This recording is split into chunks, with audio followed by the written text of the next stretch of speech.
डोजुन ने कैजुअली जूयोन से पूछ लिया कि उसका फैमिली सिचुएशन कैसा है। उस पल जूयोन को एहसास हुआ कि उसे किसी सेक्रेटरी की तरह ट्रीट किया जा रहा है। लेकिन जब डोजुन ने उसे उस इनडिसाइफरेबल इंटेंसिटी वाली नजर से घूरा तो वो आखिरकार गिव इन कर गई। उसने उसे आसर किया कि फैमिली को कोई हार्म नहीं होने दिया जाएगा। जब जूयोन इंट्रोगेशन रूम से बाहर निकली, डोजुन ने पीछे से कैलमी बोल दिया कि ये डेट वो कभी नहीं भूलेगा। वो ऊपर से चाहे जितना न्यूट्रल दिखे, लेकिन अंदर ही अंदर जूयोन को अच्छा लगा कि इस बार वो उस पर रिलाई कर रहा है। उसने प्रॉमिस किया कि इस पूरे हिकअप को वो जितनी जल्दी हो सके रिजॉल्व करेगी। और ये कोई हॉलो प्रॉमिस नहीं था। क्यों जूयोन ने जो मेथड चुना वो टिपिकल लीगल डिफेंस नहीं था। उसने डोजुन की इनोसेंस प्रूव करने के बजाय सीधे प्रोसिक्यूटर पार्क की गंदी गेम एक्सपोज कर दी। उसके क्राइम्स, इलीगल डीलिंग सब सामने आ गए। नतीजा, उस स्कमबैग को फोर्सफुली डिसमिस कर दिया गया। जैसे ही वो ऑब्स्टिकल हटाया गया, एक फेयर इन्वेस्टिगेशन अपने आप स्मूथ चलने लगी। एसईओ डोजुन को लोन शार्क ऑपरेशन और हालिया इंसिडेंट्स में पूरी तरह इनोसेंट साबित कर दिया गया। लेकिन पूरी तरह बच निकलना पॉसिबल नहीं। इन्वेस्टिगेशन में ये क्लियर हो गया कि उसने अनऑथराइज्ड हीरो लाइसेंस यूज किया था। थैंकफुली जूयोन की एक्टिव डिफेंस की वजह से पनिशमेंट बस प्रोबेशन तक ही सीमित रही। जब दोनों कार से डोजुन के घर लौट रहे थे, तभी रेडियो पर ब्रेकिंग न्यूज आई। इंग्लैंड में एक प्रीवियसली अनसीन मॉन्स्टर दिखाई दिया था जो मैसिव डिस्ट्रक्शन मचा रहा था। डिस्क्रिप्शन के मुताबिक वो एक मैंटिस लाइक क्रीचर था, लगभग 1.5 मीटर लंबा, कंपाउंड आइज के साथ और टेरिफाइंग जंपिंग पावर वाला। डिस्क्रिप्शन सुनते ही डोजुन ने कैजुअली बोल दिया, ये मैकेजन है। ये सुनते ही जूयोन ऑलमोस्ट कार क्रैश कर बैठी। न्यूली डिस्कवर्ड मॉन्स्टर्स की इन्फॉर्मेशन हीरो एसोसिएशन के अंदर हेविली गार्डेड रहती है। उसे खुद मैकेजन के बारे में सिर्फ इसलिए पता था क्योंकि वो एक एस रैंक हीरो है। असल बात यह है कि मॉन्स्टर्स को कोई रैंडम इडियट नाम नहीं देता। जब कोई मॉन्स्टर मरता है तो वो मैजिक स्टोन ड्रॉप करता है, जिसमें सिर्फ कंडेंस्ड एनर्जी ही नहीं बल्कि यूनिक इन्फॉर्मेशन भी एनकोडेड होती है। उस डेटा को एनालाइज करके मॉन्स्टर की पूरी प्रोफाइल निकाली जा सकती है, यहाँ तक कि उसका रियल नेम भी। आज की अर्थ पर यह काम साइंस और टेक्नोलॉजी से किया जाता है, लेकिन डिस्ट्रॉयड वर्ल्ड में यही काम मैजिक से था। सीधे शब्दों में कहें तो डोजुन मॉन्स्टर्स को दोनों वर्ल्ड्स के लेवल पर जानता है, उनके नाम, हैबिट्स, वीकनेसेस, सबको। इसलिए उसने कैजुअली ये भी ऐड कर दिया कि मैकेजन्स को हैंडल करना एक्चुअली आसान है, बस रेड फ्लावर एंड के फ्लूइड का इस्तेमाल करना होता है। वो फ्लूइड इंसानों के लिए बिल्कुल हार्मलेस है, लेकिन मैकेजन्स के लिए एक एक्सट्रीमली पोटेंट पैरालिटिक टॉक्सिन की तरह काम करता है। बस उन बग्स पे स्प्रे कर दो और उनका पूरा रैम्पेज इंस्टेंटली स्टॉप हो जाएगा। ये सुनते ही ह्योन जूयोन का एक्सप्रेशन सीरियस हो गया। उसका हर वर्ड, हर मूव सीओ डोजुन को और ज्यादा मिस्टीरियस बनाता जा रहा। जूयोन ने जितनी बार भी उसकी रियल आइडेंटिटी के बारे में प्रूव करने की कोशिश की, डोजुन ने हर बार साफ अवॉइड की। असल में उसका दिमाग कहीं और ही चल रहा था। वो फ्यूचर में आने वाले हर पॉसिबल हेडेक को परमानेंटली खत्म करने का प्लान बना रहा था। उसके हिसाब से सबसे सिंपल और लॉजिकल सोल्यूशन बस एक ही था, होंग ही जू को मार देना। इधर उसी डेविल का नाम लो और वो सामने। डायरेक्टर होंग पूरी तरह पैनिक मोड में, बेचैनी में अपने नेल्स चबाते हुए, एंजाइटी से भरी हुई, वो अपने हस्बैंड के बास्टर्ड सन से निपटने के नए नए प्लान सोच रही। लेकिन अब प्रॉब्लम और भी बड़ी हो चुकी थी। ह्योन जूयोन जैसे एस रैंक हीरो का डोजुन के साथ जुड़ना उसे अंदर से शेक कर रहा था। असिस्टेंट भी कोई खास हेल्प नहीं कर पा रहा था। इतने रिसोर्सेज बर्न करने के बाद भी वो ये पता नहीं लगा पाए कि आखिर एस रैंक हीरो का डोजुन से रिश्ता क्या है। अगर गलती से किसी ऐसे मॉन्स्टर को ऑफेंड कर दिया तो कंपनी का सारा पैसा भी उन्हें नहीं बचा पाएगा। सबसे अलार्मिंग बात यह थी कि प्रोसिक्यूशन की रिपोर्ट के मुताबिक सीओ डोजुन आधिकारिक तौर पर एक नॉर्मल सिटीजन के तौर पर रजिस्टर हुआ था, न कि हीरो के रूप में। टेस्टिंग मशीन्स में भी वही रिजल्ट आया, लेकिन जो कुछ भी वो लड़का कर चुका था उससे साफ था कि उसने कोई डेंजरस अवेकनिंग अचीव किया है। शायद उसके पास हीरो डिटेक्टर को डिसीव करने की एबिलिटी है या फिर कुछ उससे भी ज्यादा स्केरी। इस पूरी क्रूसेड में होंग ही जू करोड़ों झोंक चुकी थी और बदले में उससे सिर्फ थियरीज और असम्पशंस मिल रहे। पूरी तरह लिविड होकर आखिरकार उसने आखिरी दांव खेला। उसने कॉन्टैक्ट किया उस एस रैंक रास्कल से, कैंग यंग पियो से। इस बार ऑफर थी 20 अरब नहीं, पूरे 30 अरब वॉन, बस डोजुन प्रॉब्लम को हमेशा के लिए खत्म करने। कॉल मिलते ही वो ग्रीडी बास्टर्ड हंस पड़ा। उसने कामली डिमांड कर दी डबल पेमेंट, यानी पूरे 60 अरब। यहाँ तक कि उसके अंडरलिंग्स को भी ये डिमांड थोड़ी ज्यादा अनरीजनेबल लगी। लेकिन कैंग यंग पियो सिर्फ लो लाइफ रास्कल नहीं था, वो एक श्रीव्ड बास्टर्ड भी था। उसे साफ दिख रहा था कि होंग ही जू के पास अब कोई ऑप्शन नहीं बचा। वैसे भी उसकी कंपनी इतना रेवेन्यू जनरेट करती है कि 60 अरब वॉन गायब हो जाए तो बैलेंस शीट तक नहीं हिलेगी। और अब इक्वेशन में ह्योन जूयोन भी शामिल थी। एक और एस रैंक से टकराने का रिस्क लेने के बदले पेमेंट डबल करना इस बार सरप्राइजिंगली काफी रीजनेबल लग रहा था। अंडरलिंग ने मान लिया कि ह्योन जूयोन सच में एक डेंजरस ओपोनेंट है। लेकिन जैसे ही उसने किसी और एस रैंकर की तारीफ की, कैंग यंग पियो का फ्रेजाइल ईगो तुरंत हर्ट हो गया। गुस्से में आकर उसने अपने ही आदमी को गालियां देना शुरू कर दिया, सिर्फ इसलिए कि उसने जूयोन के खिलाफ उसकी फाइटिंग प्रावेस पर डाउट किया। यंग पियो पूरे कॉन्फिडेंस के साथ बोला कि वो उस बिच को मुश्किल से 20 मिनट में खत्म कर सकता है। ऑब्वियसली अंडरलिंग ने अपनी जान बचाने के लिए तुरंत बॉस को काम किया और उसकी ईगो को सहलाना शुरू कर दिया। तभी यंग पायो के चेहरे पर एक डिस्टर्बिंग स्माइल आ गई और उसने टॉपिक बदल दिया। अब बात चल रही थी हीरो एसोसिएशन के साथ उसके अपकमिंग ट्रांजैक्शन की। यंग पियो को साउथ कोरिया के रिप्रेजेंटेटिव्स में से एक बनाकर यूनाइटेड किंगडम भेजा जा रहा था ताकि वहां पहले बग प्रॉब्लम को हैंडल किया जा सके। लेकिन यहाँ भी उसके लिए चीजें स्मूथ नहीं थी। हीरो एसोसिएशन इस बार वॉलेट कस कर बैठी। इतना ही नहीं, उन्होंने हीरो डिस्पैच का सिलेक्शन प्रोसेस पब्लिक भी कर दिया था। अब एस रैंकर्स के लिए डिप्लॉयमेंट को रिफ्यूज करना ऑलमोस्ट इम्पॉसिबल हो चुका था। यंग पियो भले ही थग हो, लेकिन उसके हिसाब से हीरो एसोसिएशन थग से भी ज्यादा गंदा ग्रुप था। ऑपरेशन 3 दिन बाद होने वाला था। साउथ कोरिया अपने बेस्ट एंड ब्राइटेस्ट हीरोज भेजने वाला था, जापानीज हीरोज के साथ मिलकर। कम से कम यंग पायो को किसी टाकशी नाम के बंदे से मिलने का मौका तो मिलेगा। फिलहाल मैकेशन की वीकनेस अभी तक डिस्कवर नहीं हुई। जो भी हीरो सबसे पहले ये क्रूशियल इंटेल निकाल लेगा, उसकी पब्लिक इमेज सीधे टू द मून जाने वाली। इधर यूनाइटेड किंगडम में हालात और भी बिगड़ चुके थे। मैकेशंस का एडवांस अब कैम्ब्रिज की तरफ बढ़ चुका। ब्रिटिश हीरोज लगातार लड़ रहे थे बिना रुके इन जायंट इंसेक्ट्स को रोकने के लिए। उन्होंने एक डिसेंट टीम असेंबल की थी। यूके होने की वजह से यहाँ ब्लेड यूजर्स ज्यादा थे। फ्रंट लाइन पर खड़े ब्रेव हीरोज एक सिंगल जायंट मैकेशन से निपटने में भी स्ट्रगल कर रहे थे, जो पब्लिक में टेरर मचा रहा था। ये मैंटिस लाइक मॉन्स्टर इतना फास्ट और शार्प था कि स्लो मूविंग हीरोज को एक ही हिट में किल कर सकता था। लेकिन रिदम पकड़ते ही ब्रिटिश हीरोज ने कोऑर्डिनेटेड ऑफेंस शुरू किया। टीम का लाइनअप बैलेंस था और स्किल वाइज ये कोई वीक स्क्वाड नहीं थी। कुछ हीरोज ने मैजिक का यूज करके उसके थिक एक्सोस्केलेटन को तोड़ा और बाकी ने स्पीडी मेली अटैक से फॉलो अप किया। स्ट्रीट्स में बग ब्लड बहने लगा। प्रॉपर कोऑर्डिनेशन और पूरी ताकत झोंकने के बाद आखिरकार उन्होंने अपना पहला मैकेशन गिरा दिया। लेकिन सेफ्टी के लिए उन्होंने उसका मैंटिस हेड काट दिया। कहीं फेज 2 निकल आया तो प्रॉब्लम हो जाती। ब्रिटिश हीरोज ने फाइनली एक डब्ल्यू स्कोर किया, लेकिन सच्चाई ये थी कि एक सिंगल मॉन्स्टर को मारने में ही उनकी पूरी एनर्जी ड्रेन हो चुकी थी। और तभी जैसे डेस्टिनी ने उनकी हिम्मत कुचलने की ठान ली, कुछ और मैकेशंस सरफेस हो गए। अगले ही पल बैटलफील्ड केओस में बदल गया। टीम को संभलने का मौका तक नहीं मिला और फिर एक brutal bloody wipe out. British heroes ने अपनी तरफ से पूरी जान लगा दी। उन्होंने इनएविटेबल को रोकने के लिए हर मुमकिन कोशिश की, लेकिन क्लियर इन्फॉर्मेशन के बिना वे अननोन एनिमीज के सामने पूरी तरह हेल्पलेस थे। मैकेशंस अब लगातार साउथ की तरफ एडवांस कर रहे थे। कैम्ब्रिज की स्टॉलवर्ट डिफेंस आखिरकार कोलैप्स हो गई। अब बग्स और कैपिटल लंदन के बीच सिर्फ करीब 60 किलोमीटर का फासला बचा था। जैसे ही मैकेशंस लंदन को मैप से मिटाने के लिए फाइनल पुश करने वाले थे, आसमान से कुछ लूमिनस नीचे बरसने लगा। जैसे ही वो फ्लूइड बग्स के कांटेक्ट में आया, मैकेशंस एक साथ सीज करने लगे। उनके पूरे शरीर में बर्निंग एगोनी फैल गई। कुछ ही सेकंड्स में रेजिस्ट करने की नाकाम कोशिशों के बाद वो एक एक करके गिरने लगे। पैरालिटिक उनके सिस्टम्स में फैल चुका। उनकी टेरिफाइंग वेपन्स, क्लॉज, स्पीड सब कुछ बायोलॉजिकल वॉरफेयर के सामने यूजलेस हो गया। तभी ऊपर हवा में उस बारिश का सोर्स नजर आया, एक चॉपर जो मैंटिस आर्मी को सेफ डिस्टेंस से फॉलो कर रहा था। उसी चॉपर में मौजूद थे साउथ कोरिया और जापान के हीरो जॉइंट कैवलरी। हर कोई शॉक में था कि ह्यून जू यॉन का बताया हुआ इतना सिंपल सोल्यूशन इतनी जबरदस्त तरह से काम कर गया। रेड फ्लावर एंड सैप उम्मीद से कहीं ज्यादा इफेक्टिव निकला। मैकेशंस उसे सही नहीं पा रहे थे। वो प्रैक्टिकली एम्प्टी हस्क्स में बदल चुके। जू यॉन के पास ही खड़ा था कैंग यंग पियो। उसकी आंखों में साफ दिख रहा था ये कोई लकी गेस नहीं था। कोई भी मिरेकल से इतना परफेक्ट आंसर नहीं निकाल सकता। सबको शॉक से बाहर निकालते हुए ह्यून जू यॉन ने कमांड संभाला। उसने ऑर्डर दिया, स्काई डाइव करो और जॉब फिनिश करो। कोरिया की प्रीमियर एस रैंक हीरो के लिए रिस्पेक्ट और ऑ के साथ कैवलरी ने ब्रिटिश सॉइल की तरफ स्वान डाइव किया ताकि एक कैटेक्लिज्मिक इंसिडेंट को रोका जा सके। कुछ दिन बाद पूरी दुनिया को पता चल चुका था कि यूके में क्या हुआ था और अनडिस्प्यूटेड एमवीपी कौन था। वापस कोरिया में एयरपोर्ट मीडिया और फैंस से भर चुका था। हर कोई देश की प्राइड की एक झलक पाने के लिए बेचैन था। रिपोर्टर्स और उनकी टीम्स ह्यून जू यॉन पर एक्सक्लूसिव स्कूप के लिए लिटरली सेलिब्रेटिंग कर रहे थे। यूके एक्सपीडिशन की बेस्ट हंटर वही थी। उसी ने मैकेशंस की वीकनेस डिस्कवर की और ऑपरेशन को एंड तक लीड किया। उसने प्रैक्टिकली एक पूरे नेशन को डिस्पेयर से बचा लिया था। कहा जाता है कि डिपार्चर से पहले रॉयल फैमिली ने उसकी हीरोइज्म के लिए उसे नाइटहुड दी थी। जैसे ही ह्यून जू यॉन ने एयरपोर्ट में कदम रखा, कैमरा फ्लैशेस और सिविलियंस की चीयर्स से पूरा टर्मिनल गूंज उठा। एक रियल सेलिब्रिटी की तरह ह्यून जू यॉन कब का लाइमलाइट की आदी हो चुकी थी। उसके ठीक पीछे खड़ा था कैंग यंग पियो, पूरा ऑरा फार्म करने की कोशिश में, जैसे उसका फक्ड अप हेयर कट दिख ही नहीं रहा हो। जहां तक कैंग यंग पियो की बात है, एक्सपीडिशन में ज्यादातर मैकेशंस को मारने का क्रेडिट उसी को दिया जा रहा था, जबकि सच्चाई ये थी कि उसने ज्यादातर पैरालाइज्ड और हेल्पलेस बग्स को ही खत्म किया था। उस पूरे मिशन में करीब 200 हीरोज शामिल थे। कोरियन हीरोज की ब्रिलियंट परफॉर्मेंस की वजह से ही आज यूके मैप पर मौजूद है। न्यूज चैनल्स पर मैकेशन हंट की पूरी डिटेल्स दिखाई जा रही थी, जिसमें रेड फ्लावर एंड सेप वाली वीकनेस भी पब्लिक कर दी गई थी। शहर में चलते हुए एसईओ दोजिन ने ये न्यूज सुनी और एक पल के लिए रुक गया। उसे अच्छा लगा कि जू यॉन ने उसका इंटेल यूज किया, लेकिन जैसे ही स्क्रीन पर कैंग यंग पियो का चेहरा आया, उसका मूड इंस्टेंटली सावर हो गया। स्क्रीन पर दिखता वो स्मग बास्टर्ड अब वो भी एक लूज एंड बन चुका था, जिसे जल्द डील करना पड़ेगा। एक हाई एंड रेस्टोरेंट के अंदर सीओ दोजिन कॉफी पी रहा। साथ में बैठी थी आज की सबसे चर्चित वुमन ह्यून जू यॉन। उसने लविंगली छोटे यून यंग, ग्रैंड माँ और यहाँ तक कि डोजिन के लिए भी ढेर सारे गिफ्ट्स रख दिए। उसने वार्न किया कि अभी गिफ्ट्स मत खोलना, लेकिन डोजिन ने उसकी बात इग्नोर कर दी और गिफ्ट्स के पाइल में से कुछ स्टाइलिश कपड़े निकाल ही लिए। जू यॉन बस उसे उस इनवैल्यूएबल टिप के लिए थैंक्स कहना चाहती थी। डोजिन के कैजुअली दिए गए इंटेल की वजह से ही वो इस वक्त दुनिया की हॉटेस्ट हीरो बन चुकी। उस फेम और बेनिफिट्स के सामने कुछ अच्छे कपड़े प्रैक्टिकली कुछ भी नहीं थे। इसलिए उसने कैजुअली प्रॉमिस किया कि जब भी डोजिन चाहे वो उसे कार या कुछ भी दिला देगी। Bro literally got a sugar mom premium version. जूयन को पहले से पता था कि डोजिन कभी नहीं बताएगा कि उसे मैकेशंस की वीकनेस कैसे पता थी, फिर भी उसने पूछा। एज एक्सपेक्टेड ये बंदा ट्राई करने लायक ही नहीं था। टॉपिक चेंज करते हुए जू यॉन ने उससे फ्यूचर प्लान्स के बारे में पूछा। डोजिन कोई वर्ल्ड पीस का लेक्चर देने वाला टाइप नहीं है, लेकिन अगर उसने होंग ही जू और कैंग यंग पियो को टारगेट कर लिया तो चीजें मैसी हो जाएंगी। जू यॉन के सरप्राइज की कोई हद नहीं रही जब डोजिन ने कहा कि उसका इमीडिएट प्लान बस इतना है, एक नया घर खरीदना। आखिर जिस सेफ हाउस में उसकी फैमिली अभी रह रही है वो रेंटेड है। जब करंट स्टार हीरो और फॉर्मर सोर्ड गॉड आपस में रिकनेक्ट कर रहे थे, वहीं यूके एक्सपीडिशन का एक और स्टैंड आउट हीरो अपनी जिंदगी फुल एंजॉय कर रहा था। कैंग यंग पियो पूल पार्टी में डूबा हुआ था। चारों तरफ होज ही होज, सराउंडेड बाय लग्जरी और बॉडीज, फिर भी उसका दिमाग बार बार सिर्फ एक ही लड़की पर अटक रहा था, ह्यून जू यॉन।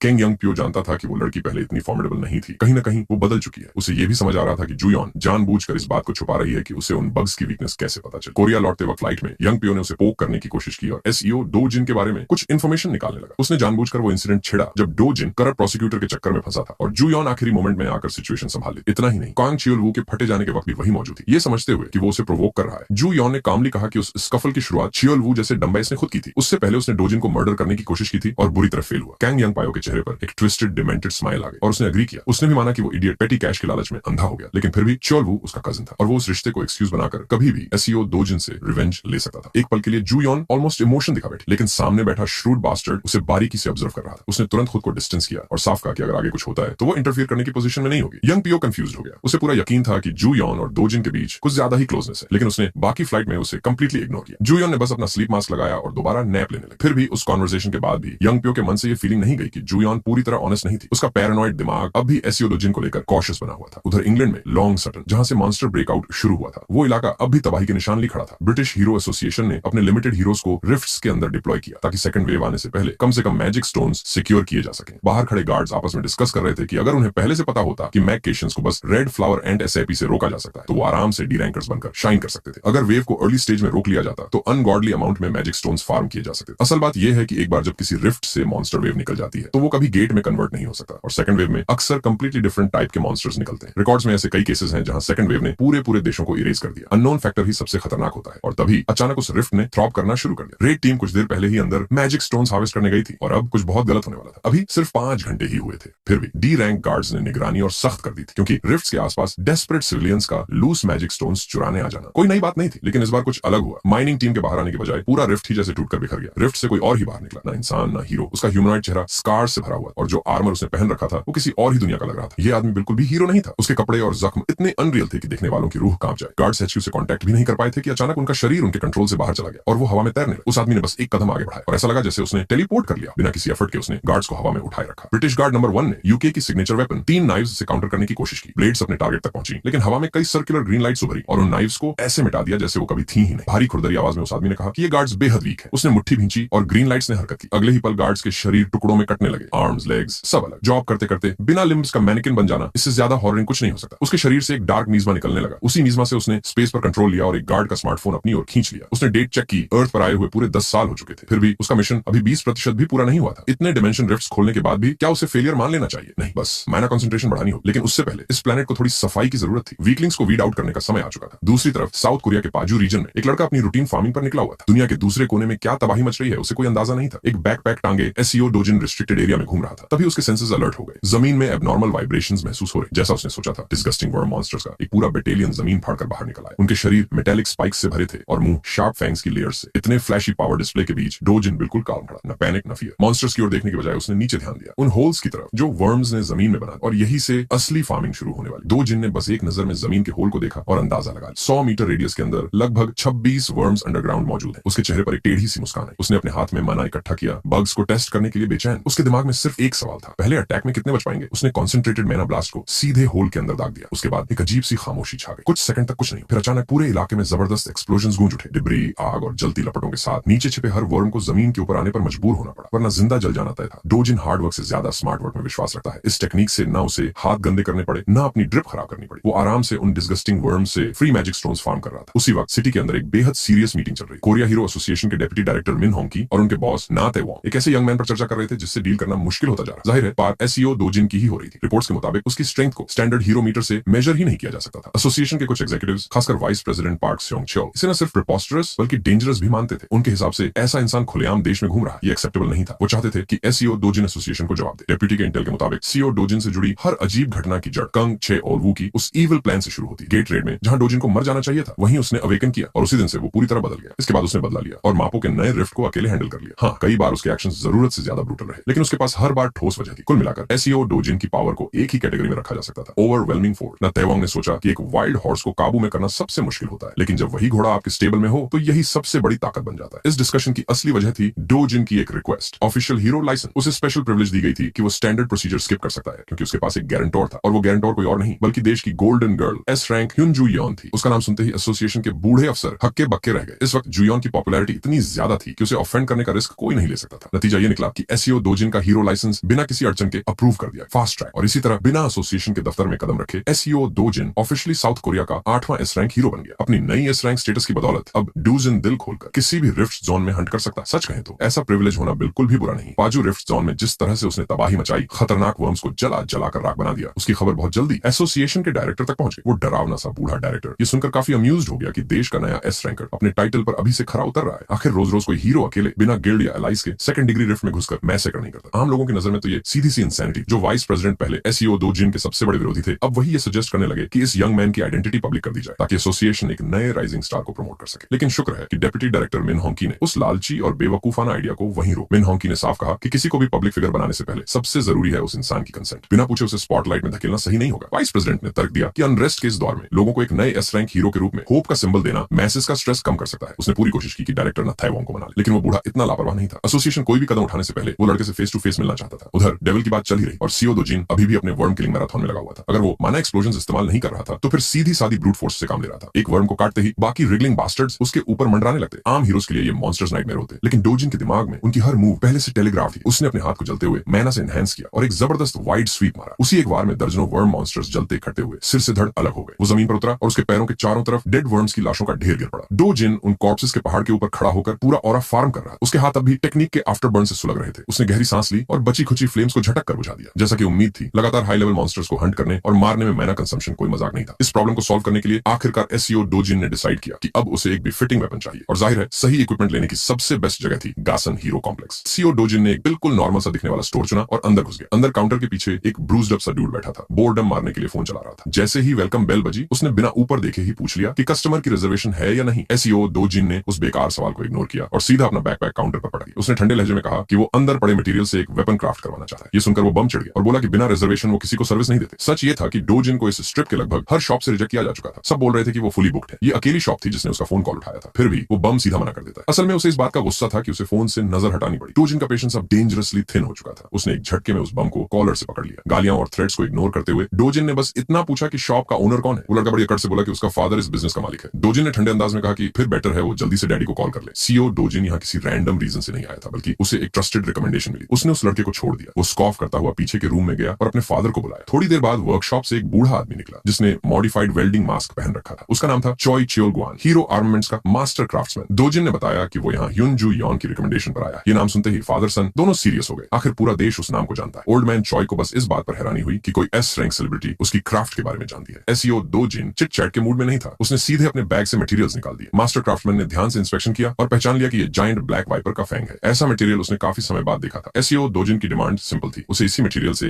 एक डिसेंट स्वॉर्ड चाहिए, और वो भी जितनी लंबी हो सके उतनी। ओल्ड मैन चॉय ने इस रिक्वेस्ट का विरोध किया। उसने समझाया कि नॉन मेटल मटेरियल्स को ज्यादा स्ट्रेच करने से उनकी ड्यूरेबिलिटी कम हो जाती है। उसके हिसाब से इसी मटेरियल से 2 मीडियम साइज्ड स्वॉर्ड्स बनाना ज्यादा इफेक्टिव रहेगा। ये वीक एस कॉम्प्रोमाइज सुनते ही डोजिन ने उसकी तरफ देखा और अगला सवाल दाग दिया। उस वीक एस कॉम्प्रोमाइज को सुनते ही एसईओ डोजिन ने ठंडे लहजे में पूछा कि क्या ओल्ड मैन खुलेआम ये एडमिट कर रहा है कि उसकी स्किल्स कस्टमर की डिमांड पूरी करने के लिए सब पार है। उसने साफ कर दिया कि उसे 2 स्वॉर्ड्स नहीं चाहिए, उसे बस एक ही स्वॉर्ड चाहिए, भले ही उन्हें फ्यूज करके क्यों ना बनानी पड़े। उसके लिए सिर्फ एक ही चीज मैटर करती है। लेकिन डोजिन का फोकस बिल्कुल क्लियर था, और सिर्फ लंबी स्वॉर्ड ही नहीं, वो चाहता था कि उसका माना अब्जॉर्प्शन रेट भी मैक्सिमम लेवल तक क्रैंक्ड हो। इतनी अनरीजनेबल और नॉन स्टॉप डिमांड सुनकर वो बम अब चुप नहीं रह पाया। उसे अपने डैड पर गर्व था, एक ऐसा क्राफ्ट्समैन जो कम से कम ग्रेड 3 मैना अब्जॉर्प्शन वाला वेपन बना सकता है। इसके जवाब में एसईओ डोजिन ने शॉप के सामने डिस्प्ले पर रखी एक स्वॉर्ड उठा ली। उसने ब्लेड को एक नजर में देखा और कामली इवैल्यूएट किया कि मटेरियल ग्रेड 5 का है। फिर बिना किसी हेजिटेशन के उसने स्वॉर्ड की शार्प एज को अपने नंगे हाथों से पकड़ लिया। फादर और सन दोनों शॉक में फ्रीज हो गए। अगली ही पल डोजिन की ग्रिप और टाइट होती चली गई और शीर फोर्स से वो ग्रेड 5 मटेरियल टूटकर चूर चूर हो गया। जो स्वॉर्ड शॉप की शान बनकर डिस्प्ले पर रखी थी, वो अब सिर्फ शार्प डस्ट और डिब्री बन चुकी। बम ने अंदर ही अंदर भगवान का शुक्र मनाया कि उसने इस मिस्टीरियस कस्टमर से ज्यादा पंगा नहीं लिया। ओल्ड मैन चॉय बस अपनी क्रिएशन को टूटते हुए देखता रह गया। सीईओ डोजिन ने उसे वार्निंग दी, अगर वो दिए गए मटेरियल से गार्बेज क्राफ्ट करने वाला है तो अभी ही जॉब छोड़ दे। अगर ये हाथ ग्रेड 5 वेपन को डस्ट बना सकते हैं तो सोचो चेहरे का क्या हाल होगा। आखिरकार एक ऐसी शॉप मिल गई जो उसकी डिमांड्स एक्सेप्ट करने को रेडी थी। इसके बाद एसईओ डोजिन बिना समय गंवाए अगले डंजन की तरफ निकल पड़ा। आज उसका टारगेट था एक green skinned one eyed freak Cyclops. अपनी शार्प सेंसेस से साइक्लॉप्स को पास आती हॉस्टाइल प्रेजेंस का एहसास हुआ और वो जोर से स्क्रीच करने लगा। जहां बाकी हंटर्स फ्लैशी गियर और स्टाइल पॉइंट्स के पीछे भागते हैं, वहीं एसईओ डोजिन जीन्स और हुडी में सोलो हंट करता है। प्रॉपर वेपन अभी नहीं है तो फिलहाल ये हैंड्स ही काफी है। साइक्लॉप्स ने उसे फ्री हिट देने का कोई इरादा नहीं रखा। शुरुआत में ही उसने उसे स्टॉम्प करने की कोशिश की। अटैक मिस होते ही वो वन आइड बास्टर्ड पैनिक में आ गया। एसईओ डोजिन हवा में लीप करता है, साइज डिफरेंस को कॉम्पेंसेट करते हुए। उसकी सोर्ड हैंड बिजली की तरह चलती है और साइक्लॉप्स के शोल्डर से जूसी मीट काट ले। पेन से तड़पता हुआ मॉन्स्टर और ज्यादा अनोइंग पिच में स्क्रीच करता है। डेस्परेट होकर वो अपनी मॉन्स्टर्स स्ट्रेंथ से पूरा का पूरा एक ट्री उखाड़ लेता है। वो ट्री को मैडमैन की तरह घुमाता है, बस किसी तरह हुडेड मॉन्स्टर को कुचल देने की कोशिश में। लेकिन साइक्लॉप्स के लिए बैड लक ये थी कि ऐसी एमलेस टैक्टिक्स इस आदमी पर काम नहीं करती। एसईओ डोजिन कामली इंपैक्ट के लिए ब्रेस करता है और अगले ही पल साइक्लॉप्स के दोनों शोल्डर्स पर 2 और डीप नार्ली वुंड्स उभर आते हैं। पूरा सीन एक ब्लड बाथ बन चुका। नॉर्मली अगर एसईओ डोजिन किसी और मॉन्स्टर से लड़ रहा होता तो हंट यहीं खत्म हो जाता, लेकिन साइक्लॉप्स कोई नॉर्मल क्रीचर नहीं होते। इनकी रिजनरेटिव एबिलिटी इतनी ओवरपावर्ड होती है कि ये फेटल वुंड्स को भी टैंक करके हंस देते हैं। और डोजिन ये बात पहले से जानता। उसका सिंपल लॉजिक था, अगर एनिमी की हीलिंग इंसेन है तो बस डैमेज देते रहो। साइक्लॉप्स को रिजेन करने का जरा सा भी मौका दिए बिना डोजिन लगातार स्क्रैच, स्लाइस और डाइस करता रहा। टफ फ्लैश और ग्रोटेस्क इनर्ड्स चीरते हुए उसने आखिर में जायंट मॉन्स्टर का सिर अलग कर दिया। एंड में उसने एक परफेक्ट सुपर हीरो लैंडिंग मारी। ग्रीन स्किन्ड मीटहेड के खिलाफ ये एक क्लीन लेकिन ब्रूटल विक्ट्री थी। एसईओ डोजिन ने हल्की थकान के साथ सांस छोड़ी। अभी लॉन्ग ड्यूरेशन तक माना स्वॉर्ड मेंटेन करना उसके लिए काफी इनएफिशिएंट और एग्जॉस्टिंग था। उसने अपना बैग उठाया और अंदर से एक पिक्चर निकाला। बिल्कुल कैजुअली उसने उस पिक्चर को साइक्लॉप्स के खुले हुए वुंड में डुबो दिया जैसे जूस भर रहा। असल में आज की एक्सपीडिशन का यही मेन एम था, साइक्लॉप्स ब्लड कलेक्ट करना। सनडाउन तक वो वापस हीरो डिस्ट्रिक्ट पहुंच चुका था। काउंटर पर वही बम खड़ा था। बिना कुछ बोले डोजिन ने ब्लड से भरा पिक्चर उसके सामने रख दिया और उसे कहा कि ये डैडी तक पहुंचा देना। बस इतना बताते हुए उसने साफ कर दिया कि इसी ब्लड की मदद से 2 ब्लैक वाइपर फैंग्स को इजीली फ्यूज किया जा सकता है। इसके बाद कोई एक्सप्लेनेशन दिए बिना वो शॉप से बाहर निकल गया। वेपन के लिए बेसिक मटेरियल्स तो गैदर हो चुके थे, लेकिन अगर उसे हायर माना अब्जॉर्प्शन रेट चाहिए तो अभी एक लास्ट इंग्रेडिएंट बाकी था, और वो इंग्रेडिएंट पूरी अर्थ पर सिर्फ एक ही जगह मिल सकता था। उसी सीक्रेट इंग्रेडिएंट की प्लानिंग और रोड मैपिंग करते वक्त उसका एक फेलो एस रैंकर एक बेहद इंपॉर्टेंट कॉल रिसीव कर रहा था। ह्युनजू यॉन अपनी वेकेशन एंजॉय कर रही थी जब उसने कॉल उठाई और एक कंट्री का नाम सुना, ब्राजील। सूरज चमक रहा था, पानी परफेक्ट था, लेकिन उस कॉल के बाद वो वेकेशन को पूरी तरह एंजॉय नहीं कर पाई। रीसेंट यूरोपियन मिशन के बाद कोरियन एसोसिएशन ने फैसला किया था कि अब हीरोज को ब्राजील भेजा जाए। जाएगा। इसका मतलब साफ था, ब्राजीलियन गवर्नमेंट और एसोसिएशन अब खुद रिफ्ट जोन्स हैंडल करने में फेल हो चुके थे। जुयोन जानती थी कि ब्राजीलियन मॉन्स्टर्स बेहद वायलेंट होते हैं, लेकिन वहां मिलने वाले magic stone drops unnaturally high होते हैं, और जहां इतना पैसा इन्वॉल्व हो वहां पीछे हटने का सवाल ही नहीं। इसी वजह से उसकी क्लियोम गिल्ड को भी इस डेंजरस मिशन के लिए सिलेक्टेड किया गया था। इंजू ने जॉयोन को स्ट्रांगली पुश किया कि वो मिशन एक्सेप्ट करे और उसी फ्रेंड के साथ जाए जिसके साथ वो कुछ दिन पहले डंजन गई थी। इंजू का मानना था कि उस कंट्री का 8S रैंकर वही बंदा है जिसके साथ उन्होंने डंजन क्लियर किया था, वही जिसे लोग ह्यून जुयोन का मैन कहते हैं। इंजू इस बडिंग लव को फुल सपोर्ट कर रही थी। उसे ये आइडिया बेहद रोमांटिक लगा कि दो सुप्रीमली पावरफुल लोग सिर्फ दोनों मिलकर एक टेरिफाइंग कसारियन का शिकार कर चुके हैं। काफी टीजिंग और गोडिंग के बाद आखिरकार इंजू जुयोन को ब्राजील मिशन के लिए अग्री करवा ही लेती है। हालांकि जुयोन को खुद भी नहीं पता था कि वो आदमी एक्चुअली आएगा भी या नहीं। अब सीन शिफ्ट होता है गासन हीरो कॉम्प्लेक्स की उस छोटी सी शॉप में। ओल्ड मैन चॉय अपनी ही क्रिएशन को ऑ के साथ देख रहा था। उसने कभी इमेजिन भी नहीं किया था कि नॉन मेटालिक मटेरियल्स को साइक्लॉप्स के ब्लड की मदद से मेल्ट और फ्यूज किया जा सकता है। अगर ये यंग मैन सामने ना आया होता तो वो कभी भी ऐसी बिजार क्राफ्टिंग टेक्निक डिस्कवर नहीं कर पाता। अब वो डोजिन की डिमांड के हिसाब से सोर्ड को जितना चाहे उतना लंबा बना सकता था। अपर लिमिट लगभग 180 सेंटीमीटर तक। एसईओ डोजिन को चाहिए था एक 2-हैंडेड ब्लेड, लेकिन ग्रिप एडजस्टेबल हो ताकि 1-हैंडेड स्विंग्स भी पॉसिबल हो, लगभग 5 किलोग्राम। ओल्ड मैन चॉय हैरान था। कल तक जो लड़का बदतमीज लग रहा था आज इतनी पॉलिटली बात कर रहा था, मतलब उसे बेसिक मैनर्स तो आते हैं। शायद ये वेपन वाकई उसके लिए बहुत इंपॉर्टेंट है। ओल्ड मैन चॉय ने वार्निंग दी कि 5 किलो का सोर्ड 1-हैंडेड स्विंग करना आसान नहीं होगा। ये कोई ऐसी चीज नहीं है जिसे सिर्फ 1-2 बार घुमाओ और खत्म। लेकिन डोजिन को अपने स्पेक्स अच्छे से पता थे और वो 1 इंच भी कॉम्प्रोमाइज करने वाला नहीं। ओल्ड मैन चॉय ने अंदाजा लगाया कि क्राफ्टिंग प्रोसेस में कम से कम 1 महीना लगेगा और मना अब्जॉर्प्शन रेट लगभग ग्रेड 7 तक पहुंच सकता है। लेकिन डोजिन सेटिस्फाइड नहीं था। ग्रेड 7 उसके फुल पावर को होल्ड ही नहीं कर सकता था। जैसा कि एक्सपेक्टेड था, उसे उस फाइनल इंग्रेडिएंट की जरूरत थी जो पूरा गेम बदल सकता था। डोजिन डोर की तरफ बढ़ा और ओल्ड मैन चॉय से कहा कि फिलहाल सिर्फ वेपन का शेप कंप्लीट कर दे। माना अब्जॉर्प्शन अपग्रेड बाद में किया जाएगा जब बाकी मटेरियल्स मिल जाएंगे। एक्सपीरियंस्ड आर्टिजन होने के नाते ओल्ड मैन चॉय को अंदाजा हो गया कि वो लड़का किस मटेरियल की बात कर रहा है, और ये सोचकर ही उसकी रूह कांप गई। कुछ दिन बाद एसईओ डोजिन सिटी में एक बेहद इंपॉर्टेंट वुमन से मिलने निकला। ह्यून जुयोन ने अपना प्रॉमिस पूरा किया और उसे एक ब्रांड न्यू कार दिलवाई। डोजिन ने जेन्युइनली गिफ्ट अप्रिशिएट किया। जुयोन ने कैजुअली कहा कि उसके लिए ये कुछ भी नहीं है कंपेयर टू जितनी हेल्प डोजिन ने उसकी की थी। Just a $1 billion